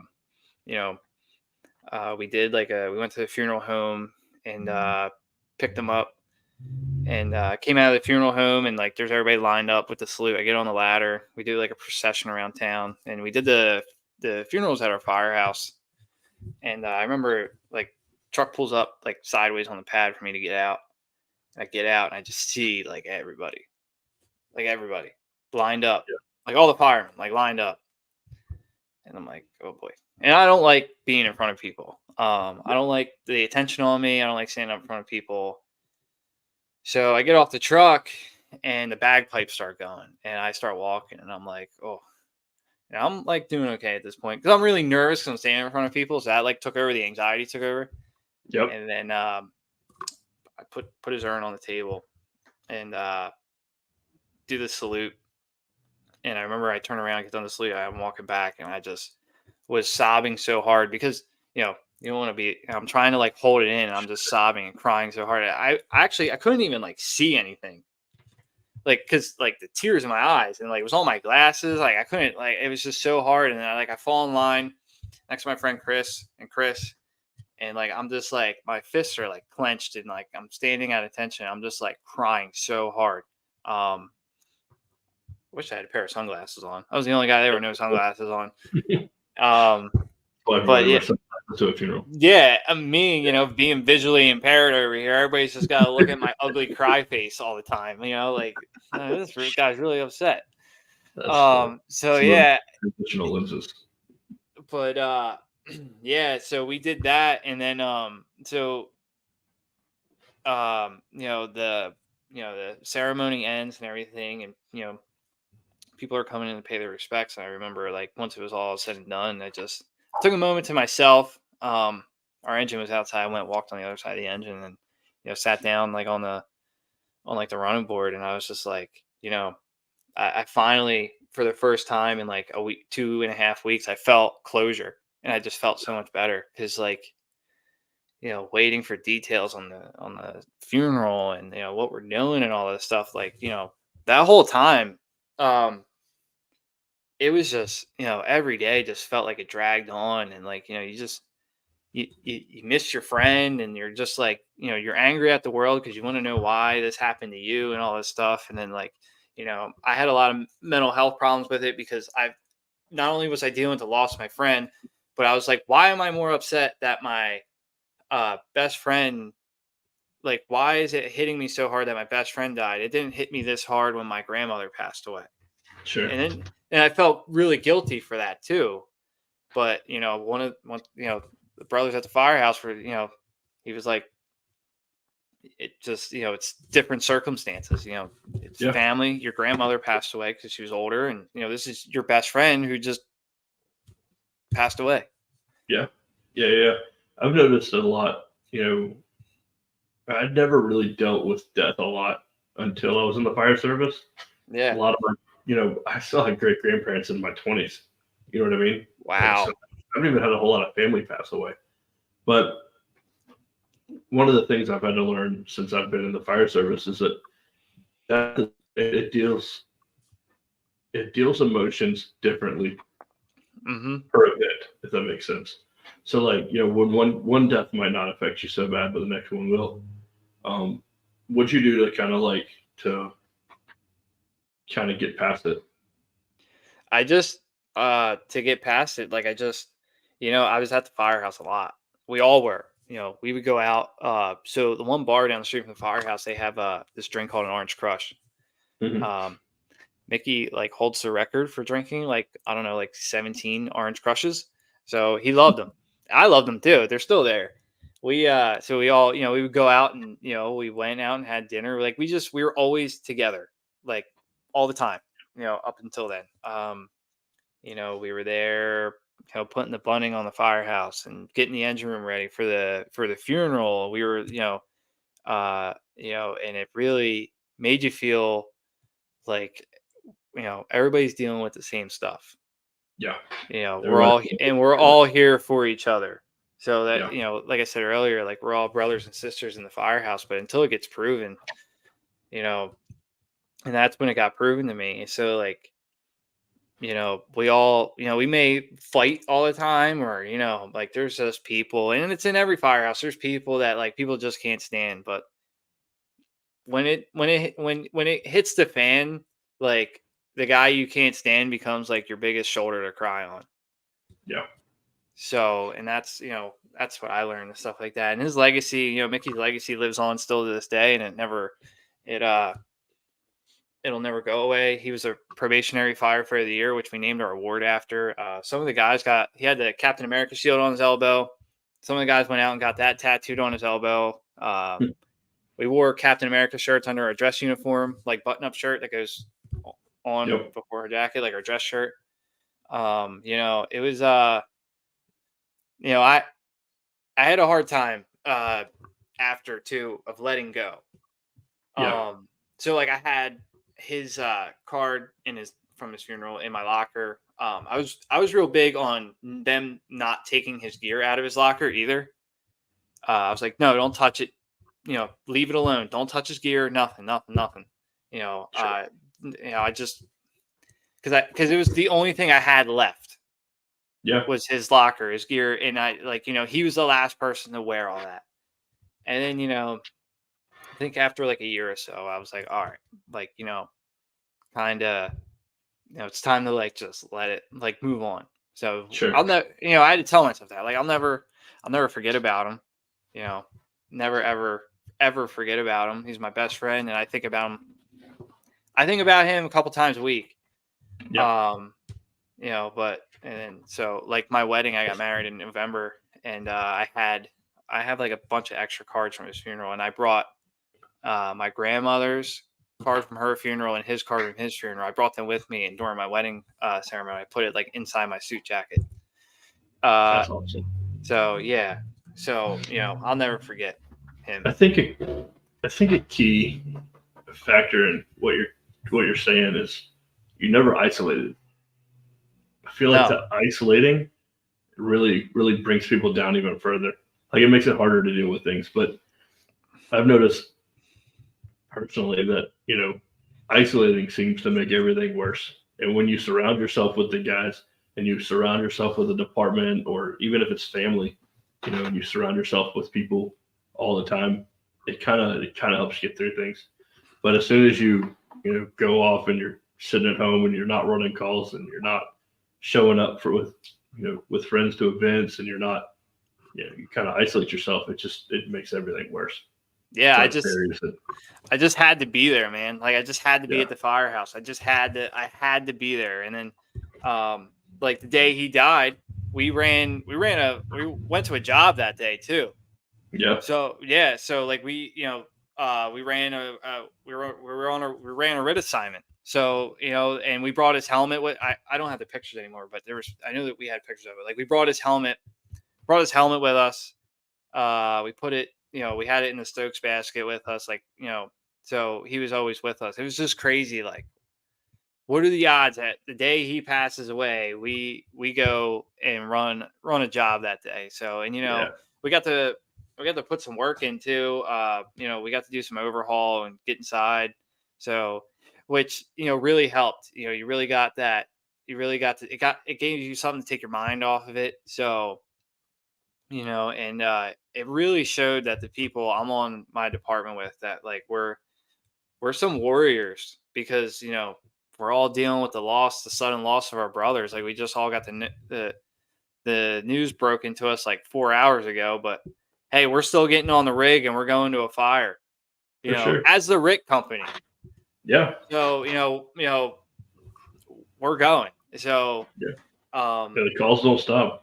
Yeah, like it was just like we're going, like and that's the one thing I learned about the fire department the most. Like when, like back in 2014, when like I went through that phase where I just disappeared. That the firehouse is always there, but what goes on in the firehouse doesn't stop. Yeah, it'll function with or without you. Yeah, that's for something real. that a lot of people. I feel like a lot of people need to hear that sometimes. It'll function with or without you. Yeah.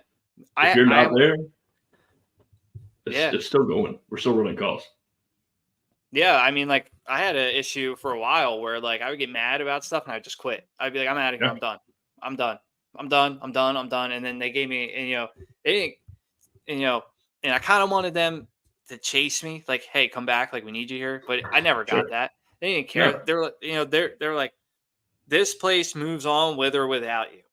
Yeah. So either like you're with us or you're not. So, and and then the last time I said I'm out of here, they gave me they were like, you're out of here? Okay. Took my gear, locked it up in the closet. And I'm like, all right, guess I can't do this anymore. Yep. I'm like, only take that so much. And then it's all right, well, if you're gone, then be gone. Well, like I never got anything out of doing that. And I don't know why I kept doing it. I never got anything out of it because like, I would only just aggravate myself. Yeah. So the only person that's hurting is you. Yeah. What's funny is I quit one night. Like something happened. It was over like drama. And I was like, I'm done. You know what, dude? I've had enough. I go and take all my stuff out of my gear. I get home and like an hour later we get blown out for this basement fire. And I'm like, never mind, I don't quit anymore. I'm not even kidding. I'm not even kidding. Like I went to this fire. Like I had like just what I needed to go to. Like I had like a pair, like I had to dig up a pair of gloves and I'm like, never mind, I'm not kidding anymore. And of course I get back and everybody's like, oh, I thought you quit. And I'm like, oh, I was just, practicing for when I actually do quit. There Yeah, you go. yeah. So like, yeah. So I felt like a There real you go. idiot that night. Yeah, I got steamed that night too. So it Nice. gave me the business. So I should have learned Nice. that night, but nope.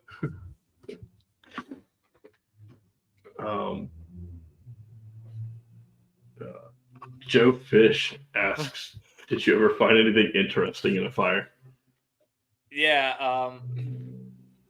Ooh, yeah. I really can't not say what I found, but wasn't anything bad or illegal, but it's something that uh,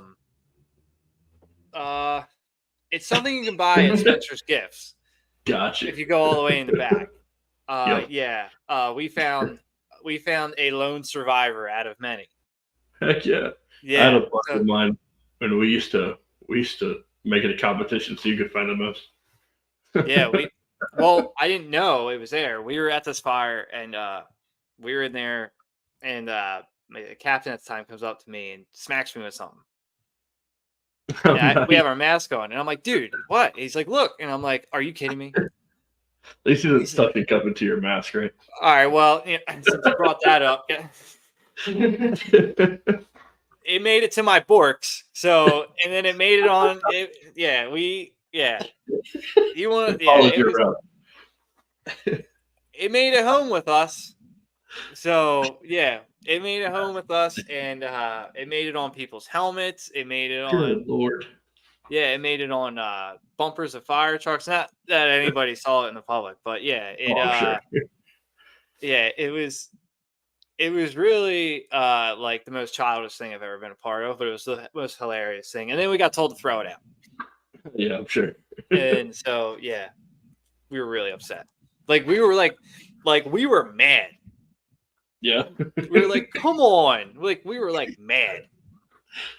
That's too Yeah, funny. we were like mad. We're like, man, this place is no fun. Like can't do anything around here.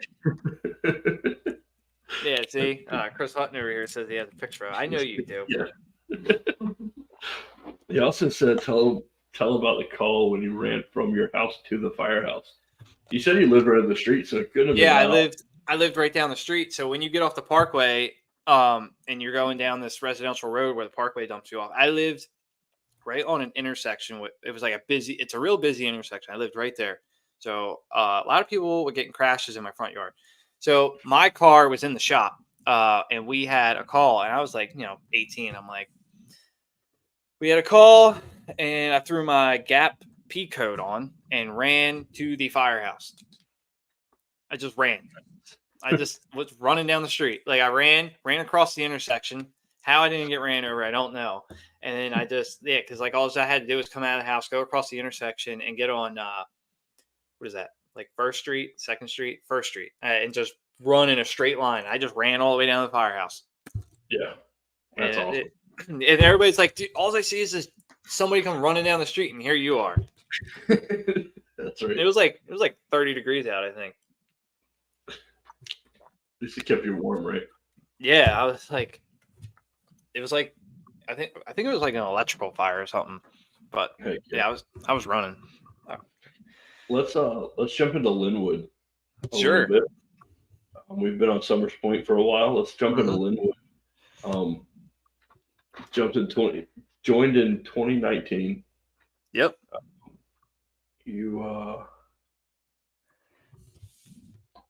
It's a combination department, right? So you got employees that get paid, and you've got volunteers that fill in, right?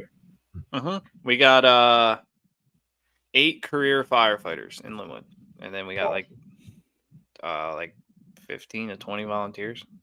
Cool. Yep. And another small area, small first due. Yep. Mostly suburban. Yeah, it's like a little tiny Linwood's so Summers Point's like it's got all like your necessities. It's got the hospital, it's got the grocery store, it's got pet store, it's got Target, it's got well, you guys have Wawa, right? A what? Wawa? Oh no, they stop a little north of us. Oh, so they just skipped over you guys and went right down to Florida? Yeah. What? They've got them up in like DC area, Okay. and like I didn't. you can hit a couple of them. Maybe Yeah, Richmond. I didn't know where they stopped. But so Summers Point has like 3 Wawas in our little Gotcha. town. So, but Linwood's more of a suburban town. It's a place where you go and raise your family. It's mostly homes. It's got, you got your ranchers.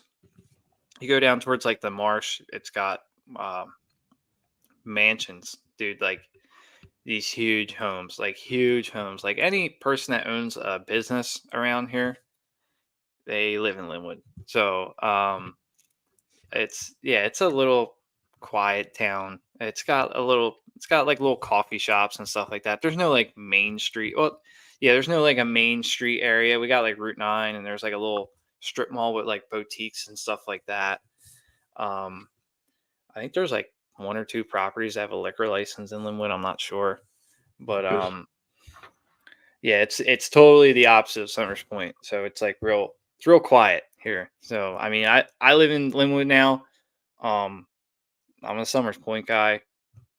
So you can take the man out of Summers Point, but you can't take Summers Point out of the man. Summers Point's more blue collar. Yeah. So it's accepted to get mad at your lawnmower not starting on your front lawn, whereas in this town, like everybody looks at you like this guy's a psycho. Yeah. So Yeah. So yeah. You said Summerfield's the dry county, right? Summers Point. Or Summers No, Point. no, Ocean City's the dry town. So no alcohol. You can BYOB at some of the restaurants, I believe, in Ocean City. But if you want to buy liquor, like if you need a liquor store, you have to go into Summers Point or you got to go into Upper Township, which is the southern end outside of Ocean City. You have to, and it's crazy because there's liquor stores at each bridge in the Ocean City. Ocean City is an island, and there's a bridge at each. There's a liquor store at each bridge. So you can't. There's no alcohol sales. There's no bars. Nothing. You can't go out drinking or nothing in Ocean City. You have to come to Summers Point, or you got to go somewhere else. That seems crazy for a beach town like that. Yeah, well, Ocean City prides themselves on like a family beach resort town. It's called America's Greatest Family Resort. So they really, it's a beautiful town. The boardwalk is immaculate. Everything is like pristine in that town. They're real big on families. They want families to come and vacation in Ocean City. You want to, party and stuff like that. You got to go pick another spot. Yeah. So, yeah, it's Jersey Shore's not too far. Yeah, well, that's Seaside Heights. That's probably, oh god, almost an hour away from here. Is it? Yeah, that's almost. Well, like that's not. We live 4 hours from the beach, from the closest beach. So it's not. Yeah, it's not. I mean, hey, I live right on the. There's a creek that runs. I'm like 3 houses down from like the marsh, so I can just walk down to the water if I wanted to. So, and then I'm 10 minutes from the beach too. So, There you go. Heck yeah.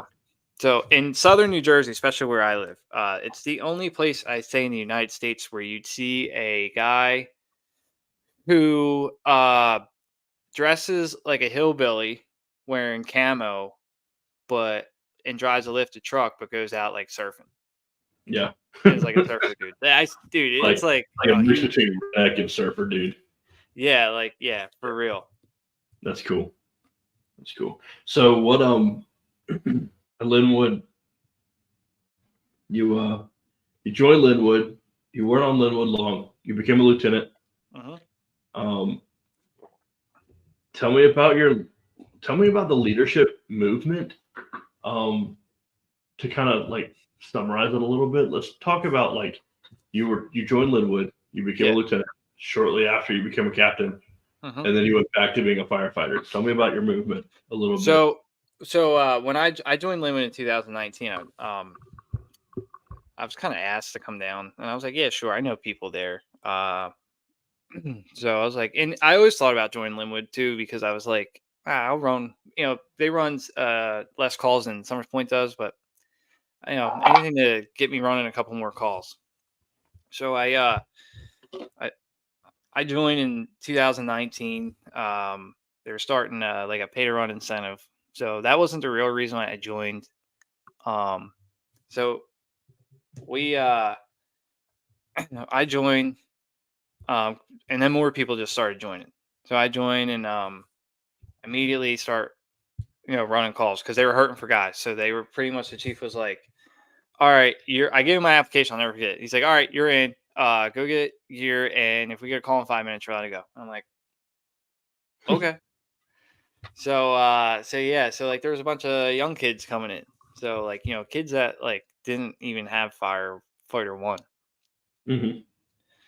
So, my friend Chris was there, and he was already a member there. So he's been there.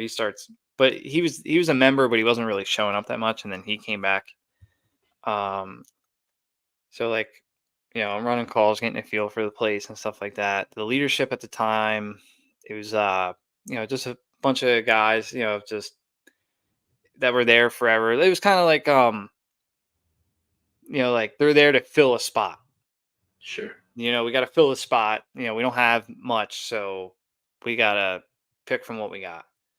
So, I'm there 19, 20, 20.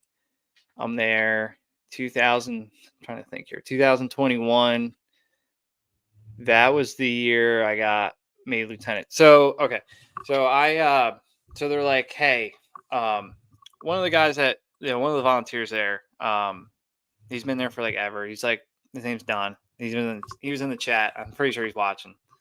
He's like probably the best chauffeur I've ever had in my life. Guys, like he taught me how to pump a truck and everything. Dude's a whiz.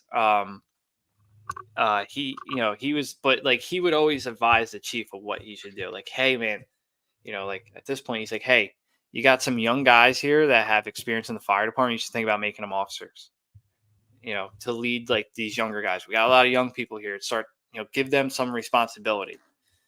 So the chief immediately put my friend Chris in as a lieutenant because he had some time in the house. And then this is like 2020. And then 2021, I ran for lieutenant. And then we had a retired firefighter there who just retired. He came back. He was running calls. We begged him to be the captain because we wanted to learn from him. So he became the captain. And so it's us. And, it's me and my friend Chris. We're 26?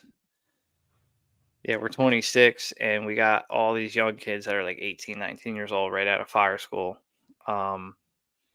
So yeah, and then I'm trying to think here. So our captain leaves. He's like, "Hey man, I'm beat up. Knees ain't working like they used to be. I can't, I'm gonna start, fully retire from firefighting." We're like, all right. So we make my friend Chris, he goes right to assistant chief because, now we're like, okay, it's time for the next step. Let's start transitioning these young guys in the chief officer's position. So he goes to assistant chief. I get put in as captain. And then we get another firefighter. His name's Ron. We make him lieutenant. Older guy. He was still new in the fire department, but he's good at.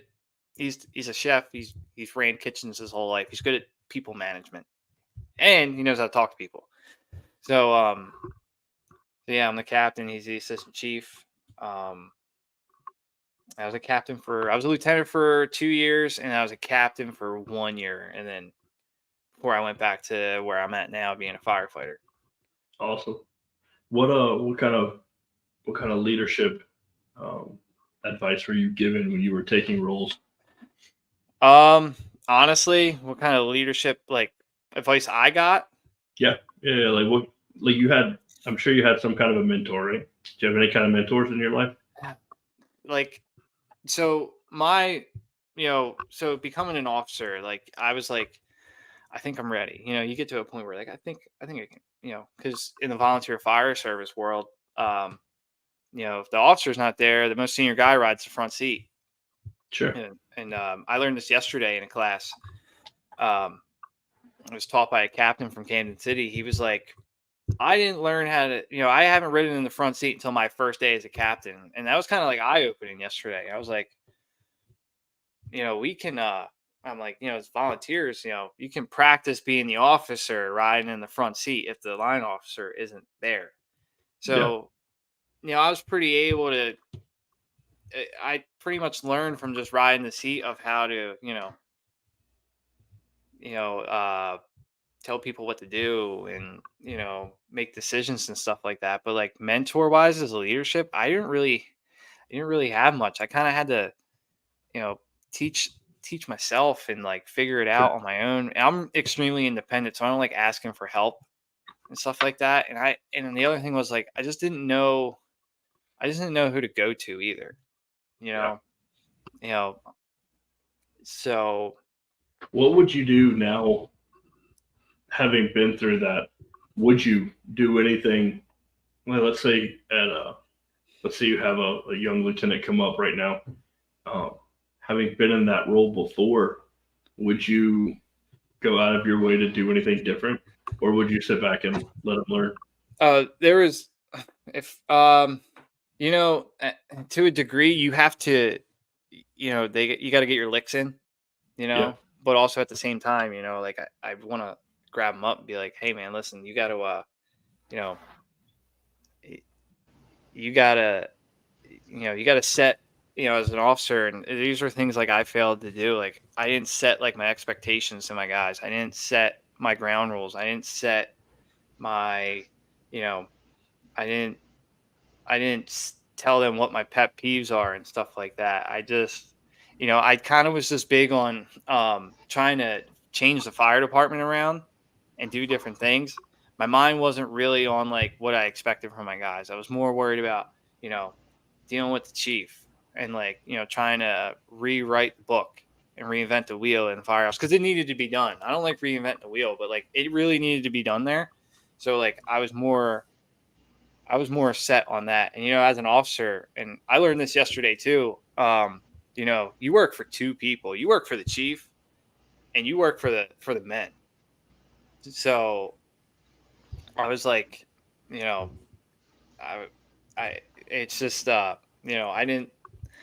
But with all what I just said, I didn't know I had to, set ground rules and set my expectations for my guys. I didn't know I had to do that until I was not an officer anymore. Yeah. So So I see on here you average about 200 calls a year.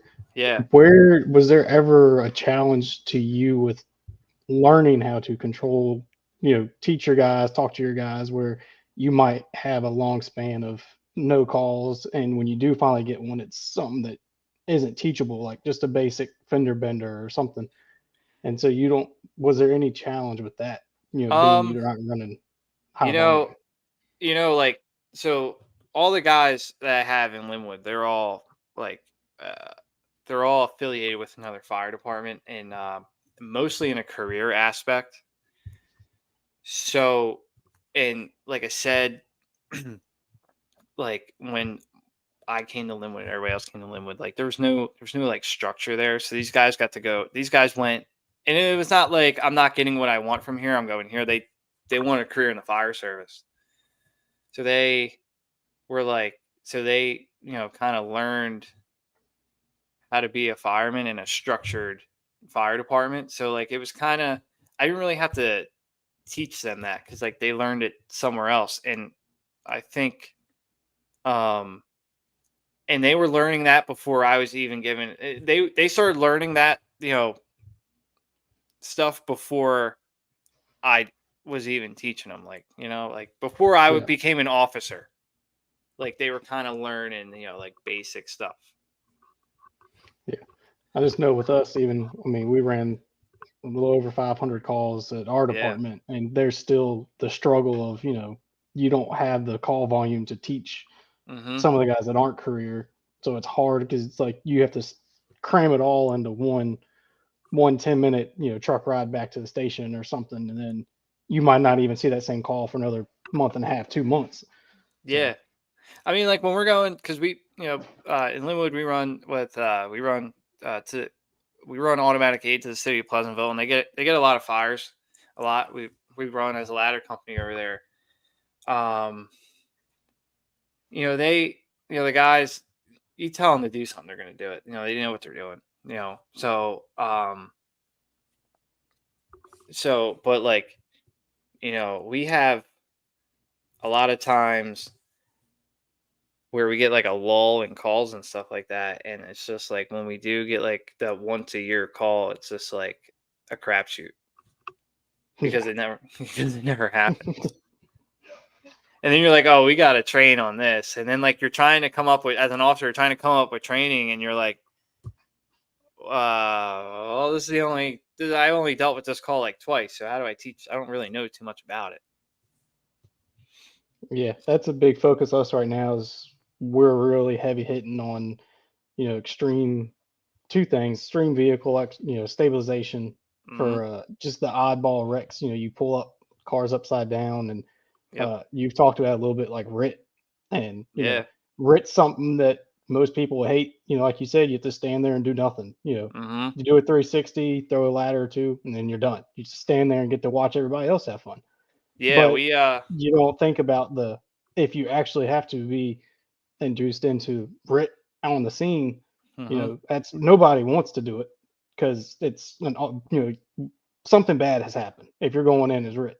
But if you don't train on it and you don't figure it out, then that worst situation is going to get even worse. So yeah, in Summers Point, like I'll go back to Summers Point real quick. Like our mutual aid is RIT.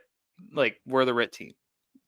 So we train on RIT. We go over our RIT bag all the time. How it works. We get everybody, practice, using the universal connection and the quick connect and the mass swap and all that stuff. Like we're always practicing RIT and stuff like that. Right now in Summers Point, our emphasis is we're getting back to the riding assignments and stuff like that because we kind of fell off, and we're like, the officers there are kind of they want to bring back the riding assignments. But with Linwood, like we just had to literally tear down what was there and rebuild it, and we're still in a rebuilding process. It's just it's going to take a long time, and that was probably one of my downfalls as an officer. I wasn't seeing the fruits of my labor right off the bat, and I was just getting frustrated.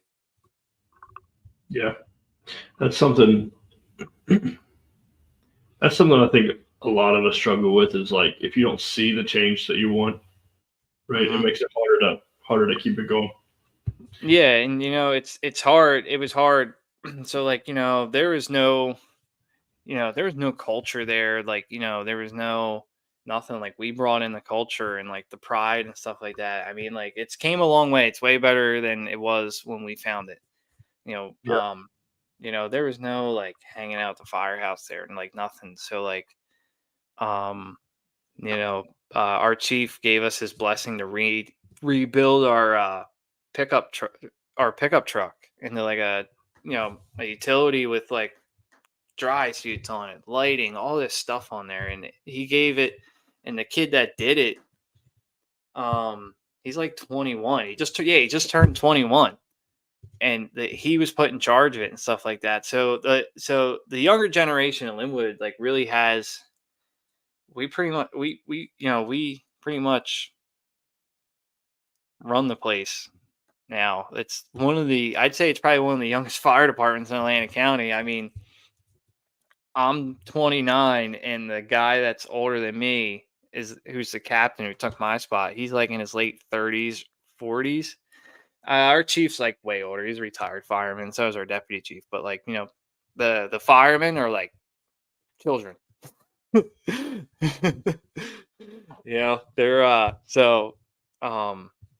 but they're all, we all have a vision. Sometimes we're not on the same page, but we all have a vision for the place, and we all want to make the place better. So everybody cares too. There's times, and it's not always easy. It's more of a fight. I'm being honest. It's more of a fight there than it is. It's not, because you're trying to change things. Like, this is how we need to do things now, and like trying to get everybody on the same page is like the biggest pain in the world, because it's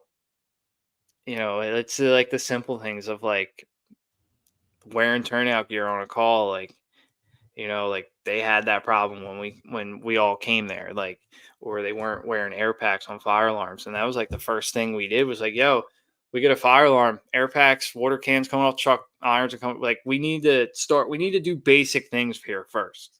Yeah. Yeah. We've been really pushing that lately too, is we have a couple of people that sometimes, like it goes back to complacency.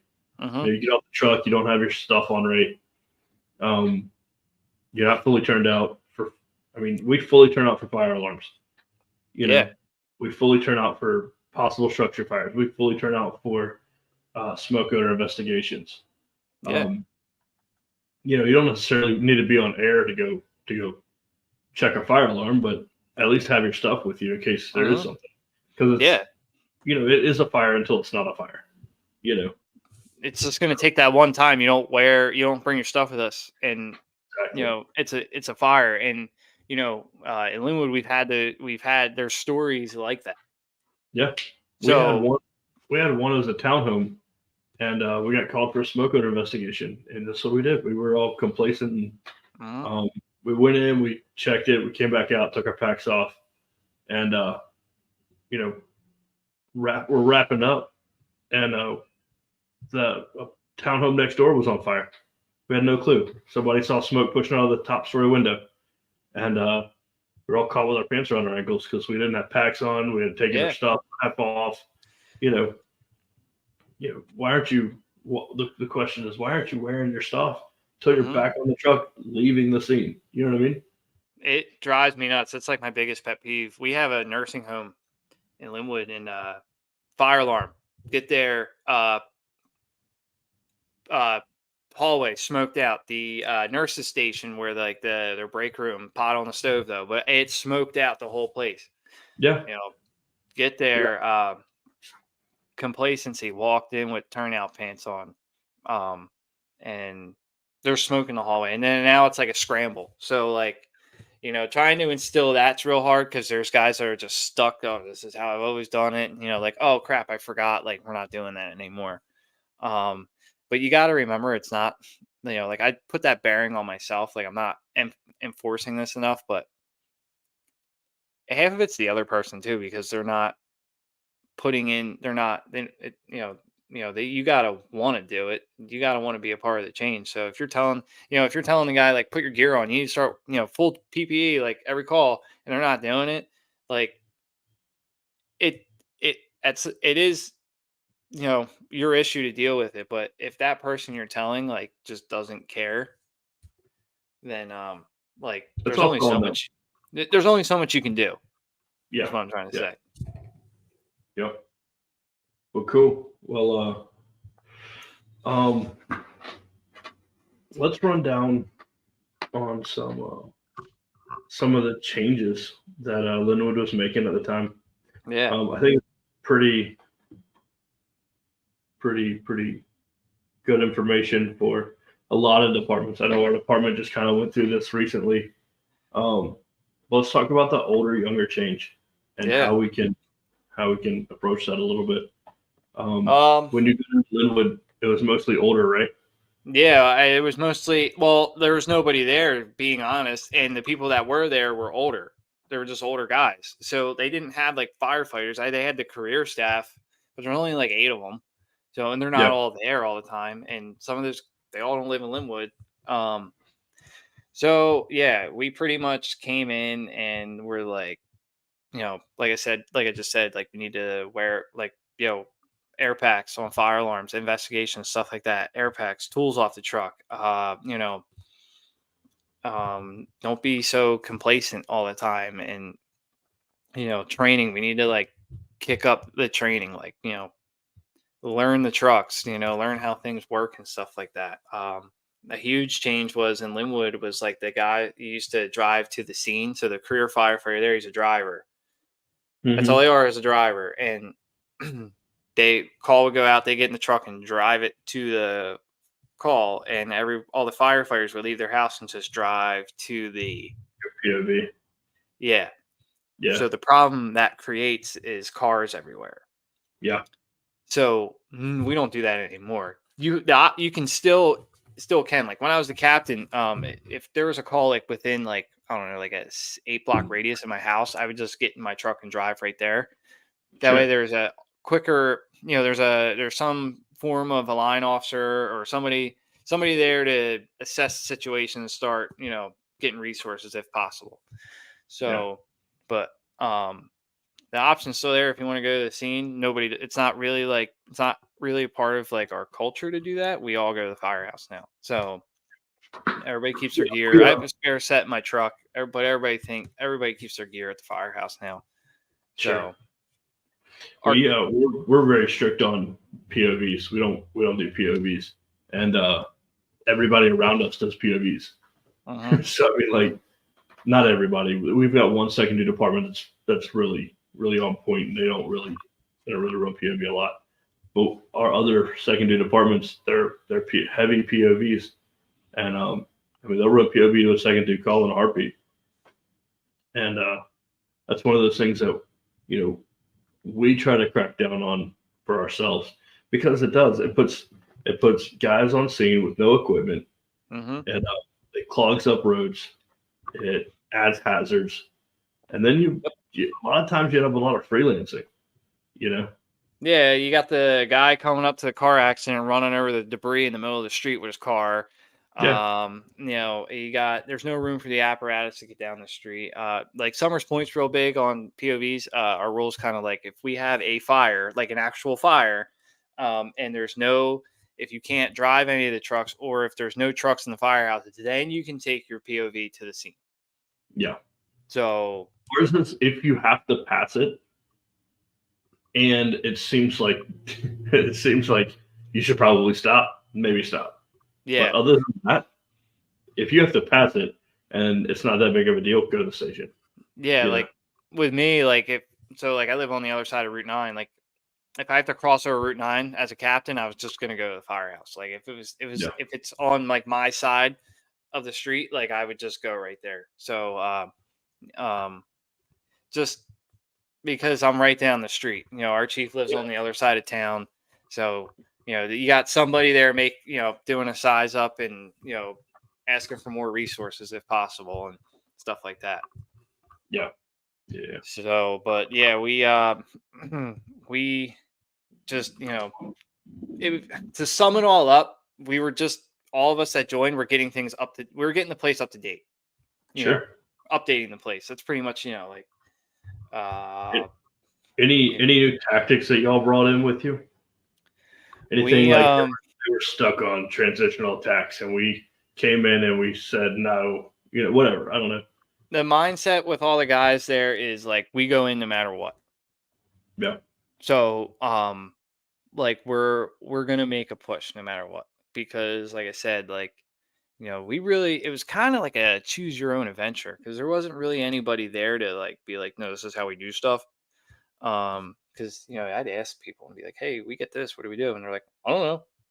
So we really got to do like decide what we want to decide. And all the guys there are like, there's some aggressive hardcore dudes. They're young, but they're hungry. So we go in no matter what. If the old guy is outside telling us we can't go in, we're pushing them out of the way and going in. So that's pretty much what we're doing. So we learned the apparatus, what we have on it and stuff like that. And, we came up on our own, like, we're going to pull this and we're going to pull that. We run our ladder out first do, and we run the engine second do. So, heck yeah. So, but like, tactical wise, and I think we're pretty much like, we're going in no matter what. Yeah. So we're always going to make a try. We always got to try. That's my thing. You always got to at least try. That's a big difference between the older generation and the younger generation in the fire service. From what I'm seeing, it's a lot of, and it comes with building construction. I think plays a big part of it. Building construction now is not the way it was 20 years ago. Oh no, house now is up in 15 minutes, whereas before a house that was up had already been burning for a while. So it makes a big difference as to whether you go in. Or go in and try to make that push now, whereas before it wasn't that big of a deal. Yeah, we want to go. We want to go in, and we're gonna try it. That's my philosophy. Is we're going in. We're gonna try it. We're gonna if we get blown out the door and we got to switch to defensive, then we will. But at least we Sure. tried. At least we tried to get in there. Because I've seen too many times, just going defensive right off the bat because they're scared that people are going to get hurt. But our job's inherently dangerous as it is. Yeah. Now, with that said, don't go out there and get somebody hurt. Yeah, don't take unnecessary risks, but it's okay. There's a little bit of risk in firefighting. Yeah, we're supposed to go in there. Yeah, like we can go in there, but yeah. So the guys in Linwood they're aggressive. They want to work.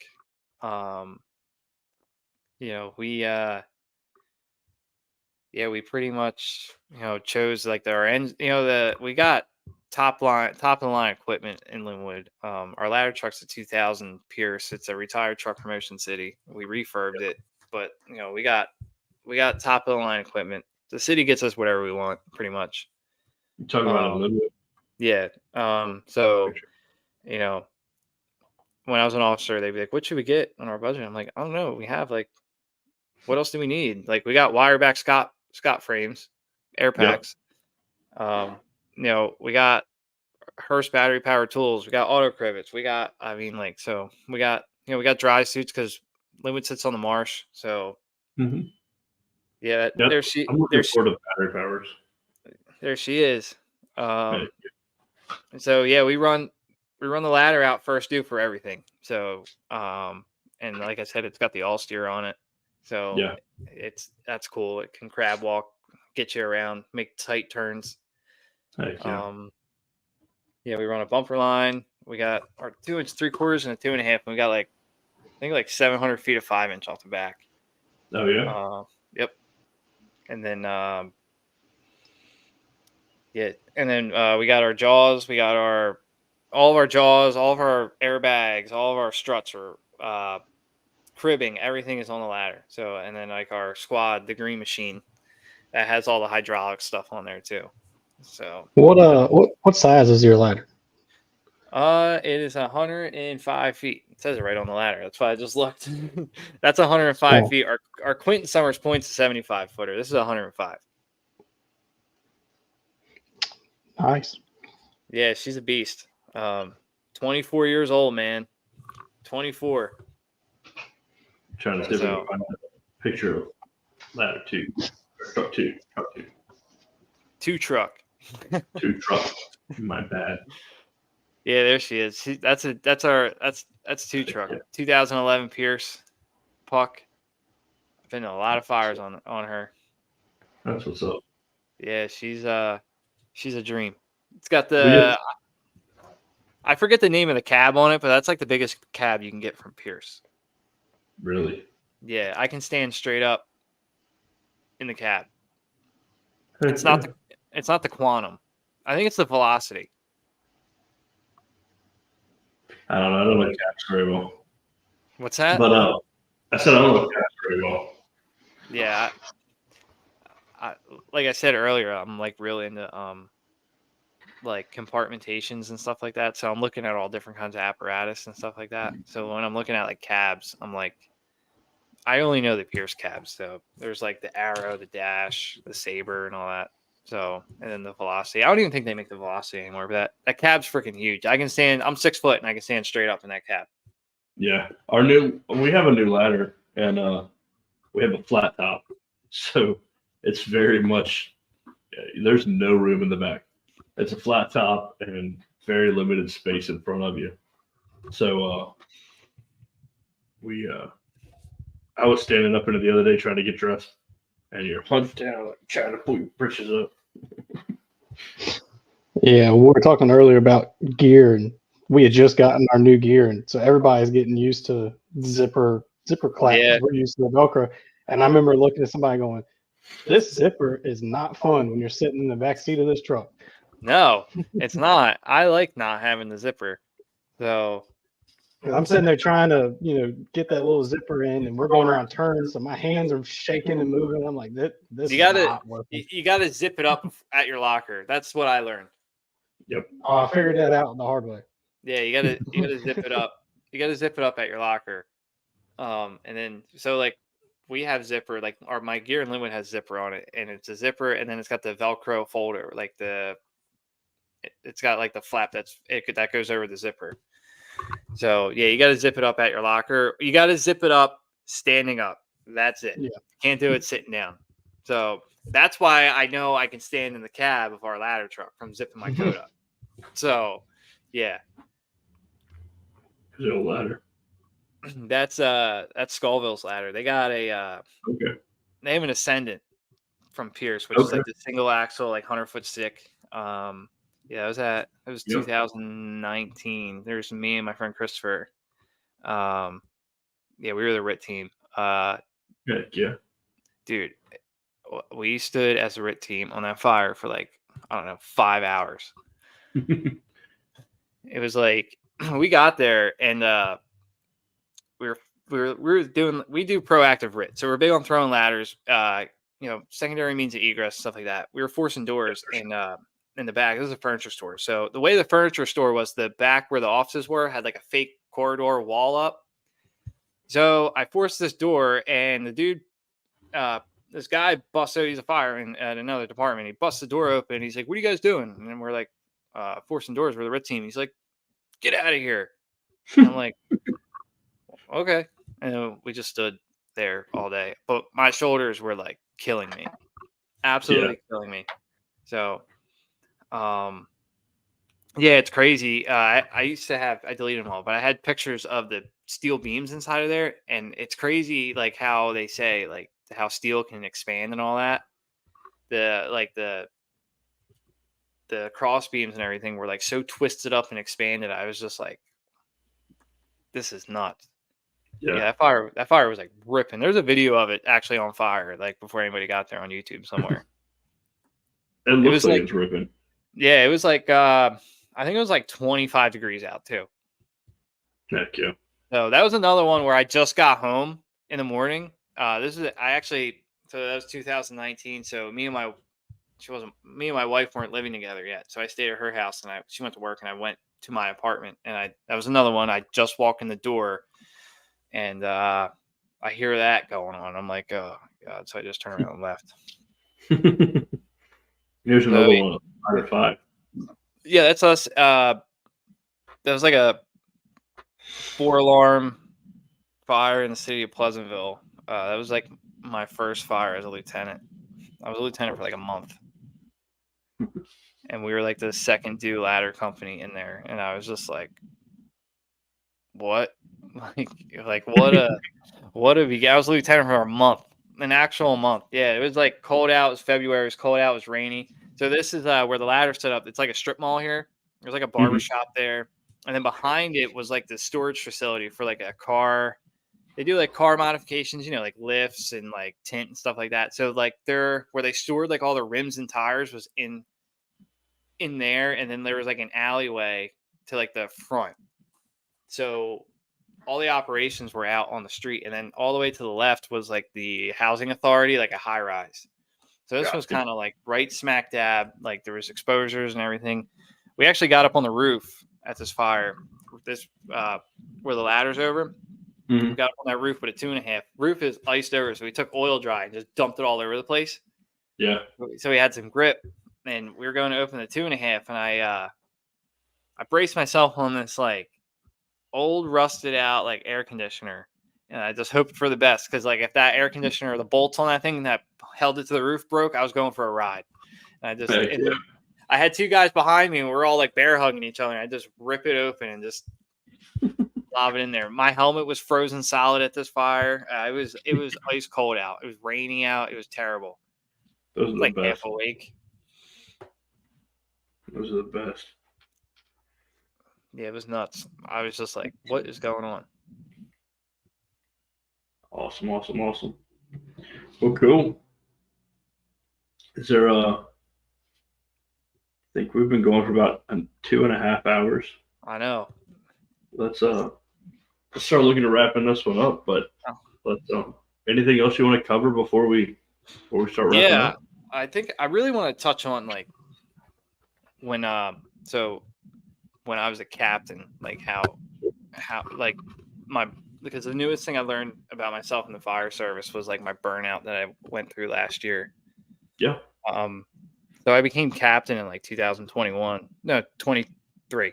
You know, captain. I'm like, all right, I got some. I really got some work to do, and I think I'm in a better position to make the changes I want to see. And I took on more work for myself than anything. So, like as a lieutenant, like handling membership in PPE, and the captain's like, you know, handling, stuff with the chief, and trying to, working with the chief, and pretty much running the engine room floor and stuff like that. When I became captain, I was doing the lieutenant's roles and the captain's roles, and the lieutenant at the time he was doing like more administrative stuff.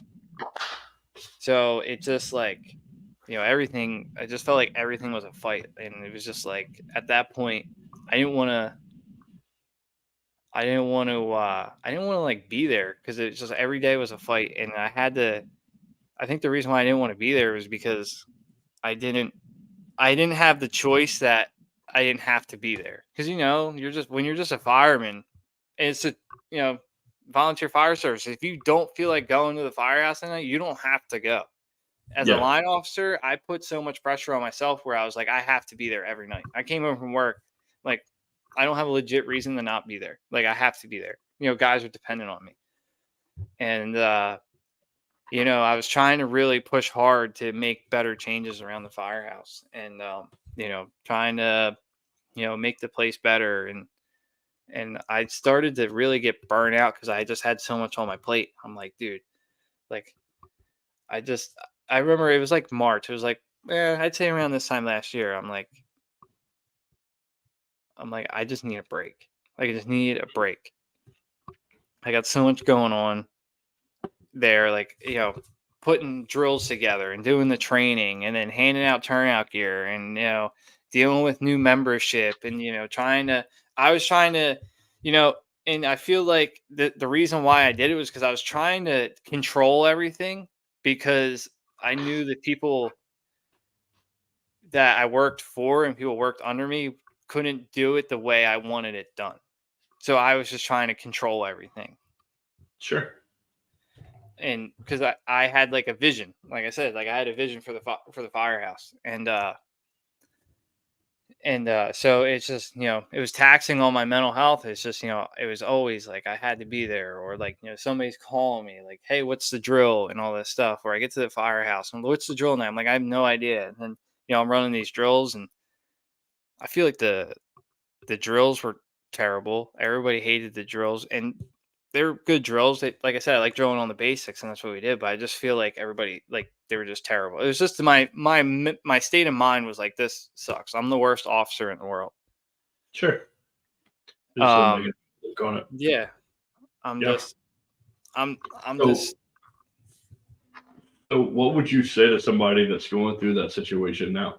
Like, You if you really, look at somebody that's backed off a lot and they're going through that burnout period, you, you need to sit yourself down and figure out what figure out you got to figure out like your emotions and your thoughts, and like take care of yourself first, because I was like, up until December, I was like, I had a lot of stuff going on like at the firehouse. At this point, this is like the summer, I'm not getting along with the deputy chief I'm working for. I'm not getting along with the administrative captain. um and I was starting to feel like I was doing more harm to the place than good. I was, Mhm. and it's not. I'm not the easiest person to get along with. You can ask anybody I know. I'm a fighter, you know. But at the same time, what I'm fighting with these guys about is the right thing. I know I'm right. Like I know, like dude, these guys need to be wearing turnout gears. We're on a CO alarm and there's CO in the house and you're in here with no turnout gear or even an SCBA. Like, I cannot have this. This is coming from me as a captain. I cannot have this. Like, I can't. I would say that to the deputy chief. I cannot have this. Mm-hmm. And being honest here, they would argue with me that you shouldn't even be going to these calls with lights on. I'm like, are you what? I'm like, so like, and then, or it's just, things like that, or like, you want trying to get information from about, trying to, I had to pry information about things I should just know, so, things that like information I should know about the department. Like, I had to pry it out of like the people I was, the chief officers I was working for. Like, it was just, the communication wasn't, I would try to instill better communication. I wouldn't get it. And I would get upset and it would just cause turmoil in the firehouse. So, and, I'm trying to corral the guys in the firehouse to, we got to be better, you know, and stuff like that. Like, stop fighting with people, stop picking battles and all this stuff. Yeah. And stop doing stupid stuff around the firehouse, please. Like, because, in our officers' meetings, I would go down there and fight for them. Even if they were 100% wrong and they were 100% guilty, I would go down there and state a case of why they're not. Yeah. Yeah. So, that's something that, like, I think a lot of leadership needs to look at. And like, if I just want to talk about it from my personal, sure. personal life, it's like, especially being a dad now, right? Mm-hmm.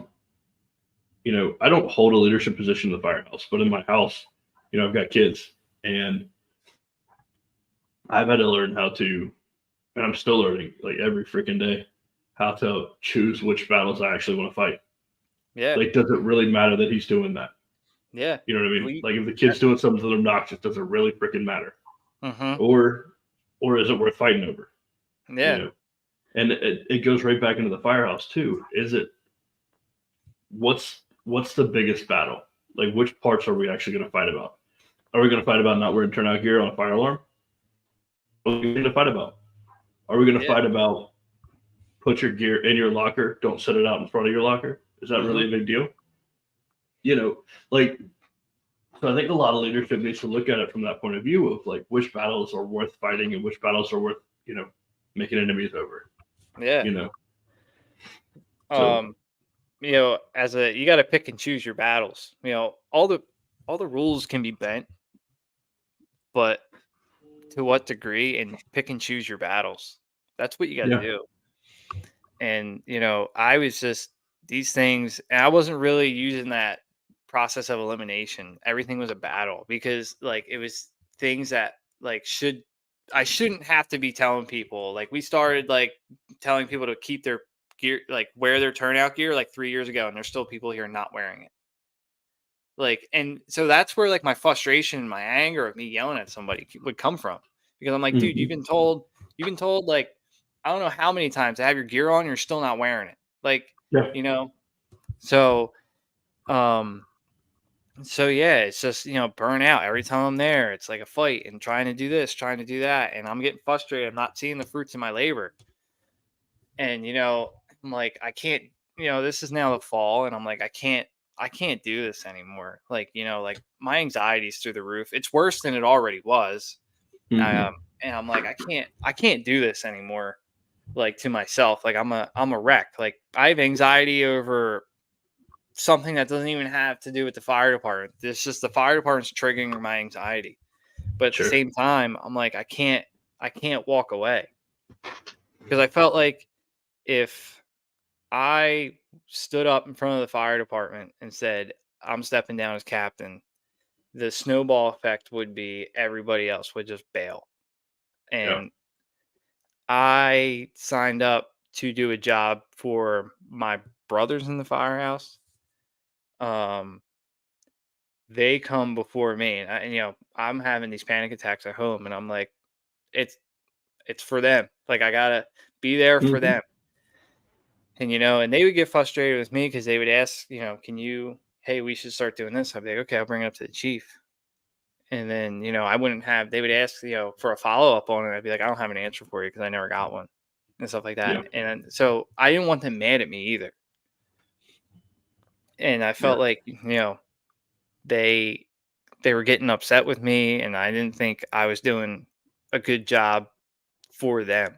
And I just was like, I'll give it. This is like in November now. I was like, I'll give it one more year, and if it doesn't work out, I'm done. And I was just procrastinating the whole time, and anxiety is a mess, and I'm just like, I'm just like, like I can't. I'm like, I literally like. It was honestly at the point where I was like, I hate this place.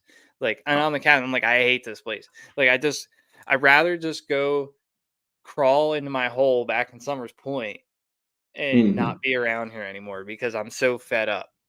The culture or the morale kind of went down the toilet because of things going on in the firehouse and stuff like that.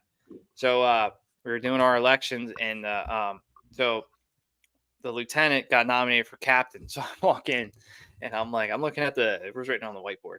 I'm looking, and I'm like, there's my name and the lieutenant's name under captain. I'm like, well, I said I could change everything tonight, so it's time for us to vote. They passed out all the little papers. For captain, I wrote his name, not mine. And so I pretty much voted myself out. Sure. So it was like, because at that point, did I want to do it that way? No. But it was too late in the game for me to be like, yo, I'm done. So that was the only way for me to like real quick get out of it. And then I was like, well, I'll do this and then I'll explain myself. So like, everybody's like, you don't want to be the captain anymore? And I'm like, no, I really don't. I need to take like a mental health minute. I need like a mental minute. I'm over it. Like, I was like, I hate this place. I don't want to be here anymore. It's like, well, I voted for you and all this stuff. They're like, they're like, this, I can't believe this happened. Yeah. And I'm like, well, I was like, guess what? Because I knew it was a good thing when the results came back and they didn't say my name for captain. And I was like, oh, thank God. And I said that out loud, and I felt like a weight was taken off my chest. So I knew that was a good thing. And what that means, though, is that everybody else knew it was a thing. You know what I mean? Yeah. Everybody saw it as becoming an issue if it wasn't already an issue. I was like, oh my God, thank God. And then, everybody's like, what, you don't want to be the captain anymore? And I'm like, no. I was like, I'm like, dude, I'm like burnt out. Like, I'm not doing a good job because my head is so screwed up from the pointless crap that goes on around here. I mean, it was also altering my thinking on the fire ground too. Cause you get a call, you go to the firehouse, you're thinking about, oh, I got to deal with so-and-so when I get here. So you're already in the wrong mindset. You're not thinking about the call you're going on. You're thinking about dealing with the bad egg that's coming. Yeah. And because there's going to be something's going to go down. Yeah. So somebody's going to piss you off. Yeah. You got to the point where you were so high strung that it just became an issue everywhere. Yeah, I was doing more. I think I was doing more harm than good, and I knew. So, I'm thinking about it.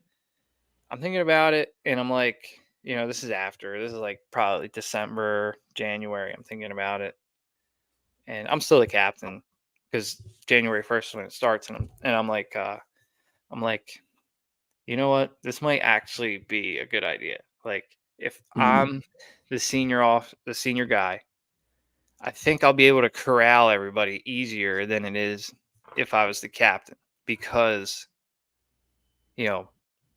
I'm when you're an officer, you're the no fun guy. But if you're that guy sitting at the back table playing cards and there's they talk about something that's going on and you're the guy that's been around as a senior guy, you're one of the guys. So your opinion, goes a little bit farther.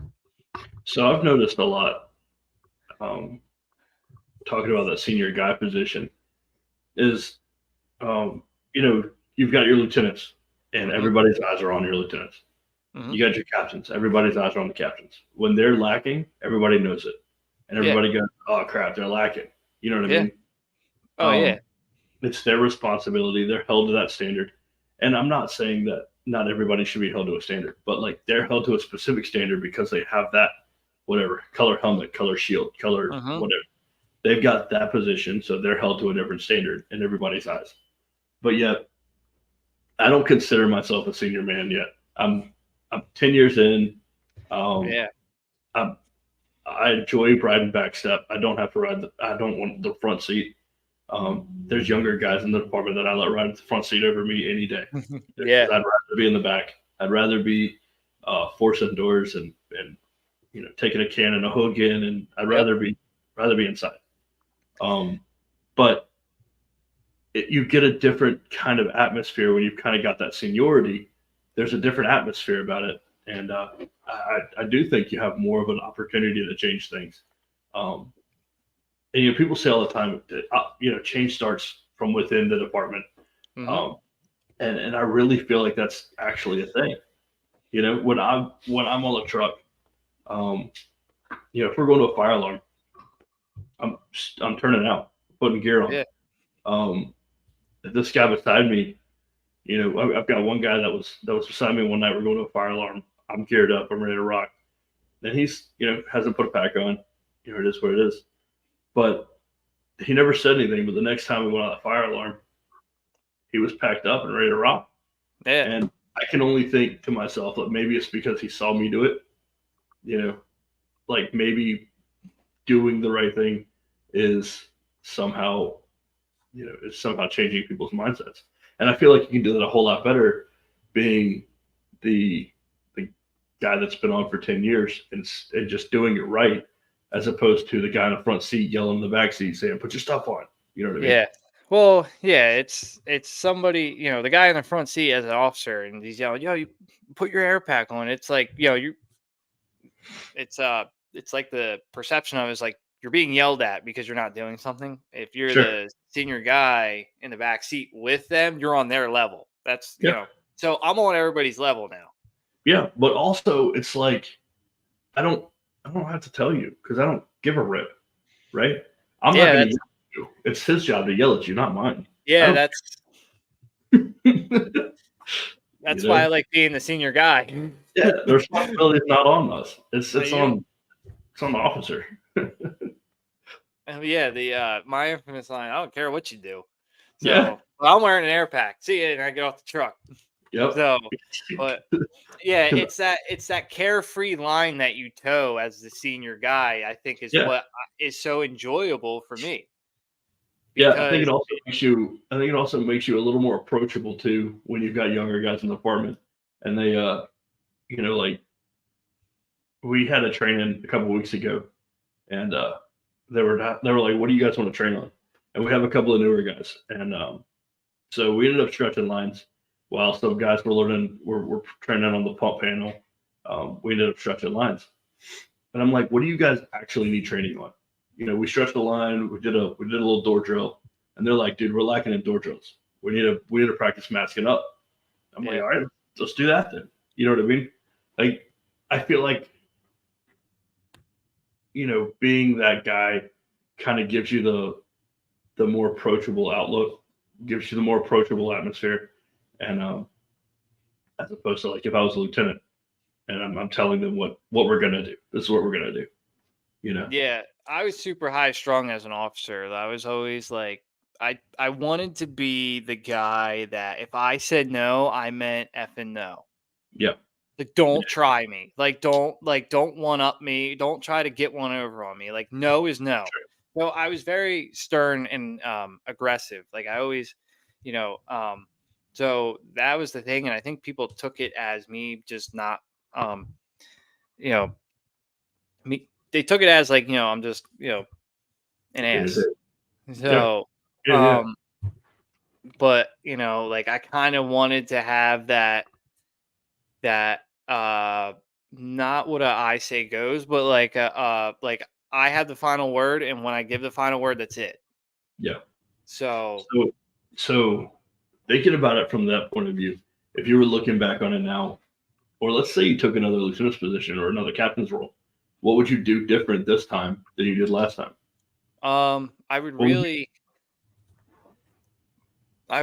like I think I would have a little bit more like loose ends. I wouldn't be as high strung. Like I think I'd be more relaxed a little bit more because I've been here before Mhm. and I have something to use as a gauge, like my old self and my new self. So, like I would probably be a little bit more relaxed now, like more of like, um, say I'm trying to get the chief to get us something, and he's like, no, nope, or he's just not he's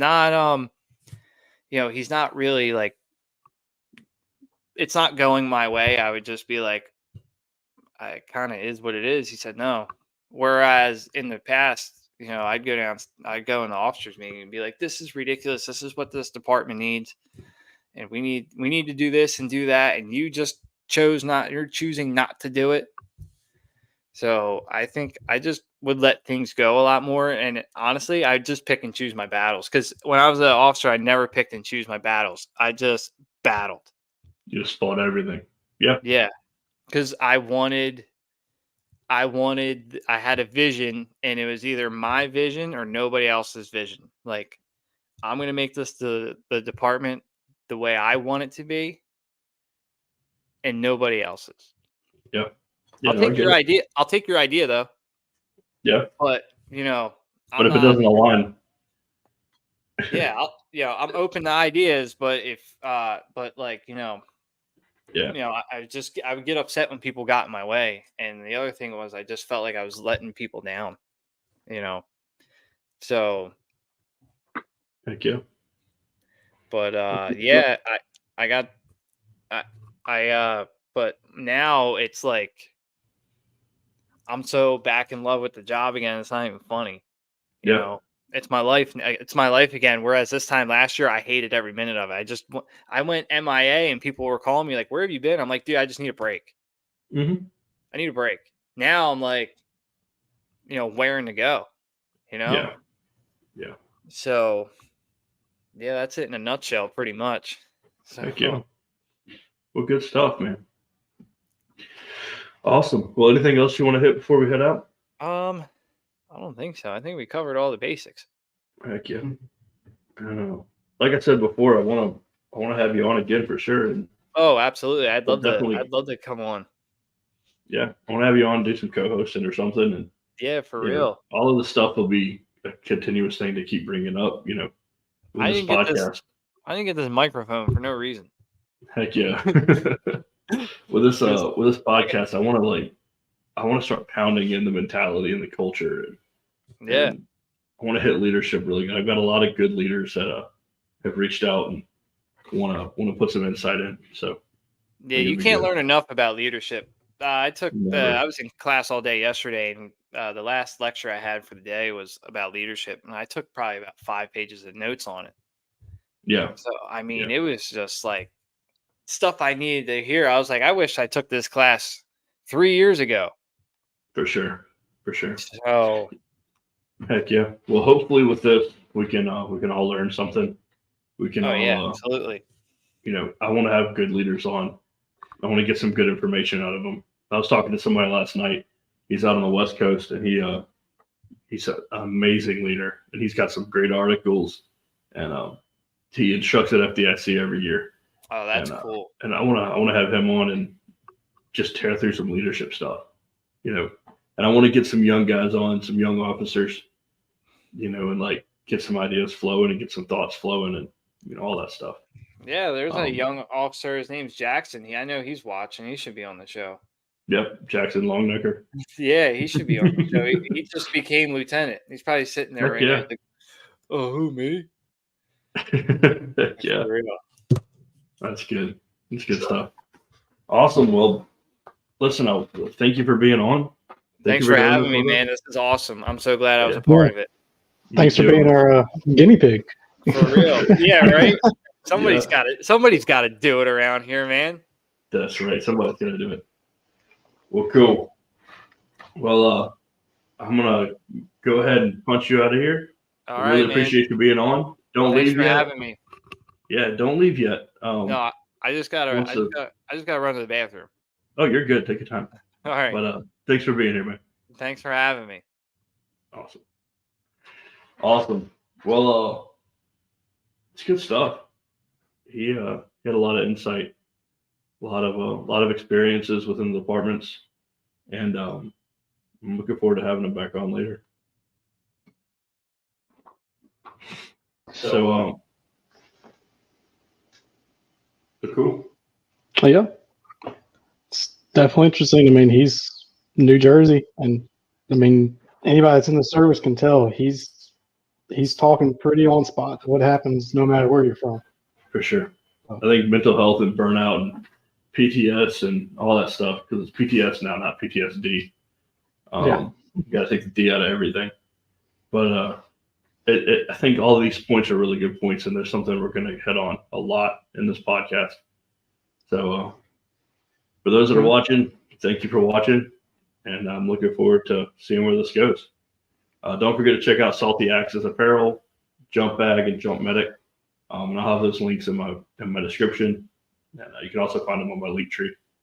And looking forward to it. Anybody that has some insight, wants to be on, wants to put out some good information, hit me up, shoot me a DM on Instagram, shoot me an email, whatever you got to do. Reach out to me and let me know. We'll see you later. Thank you very much.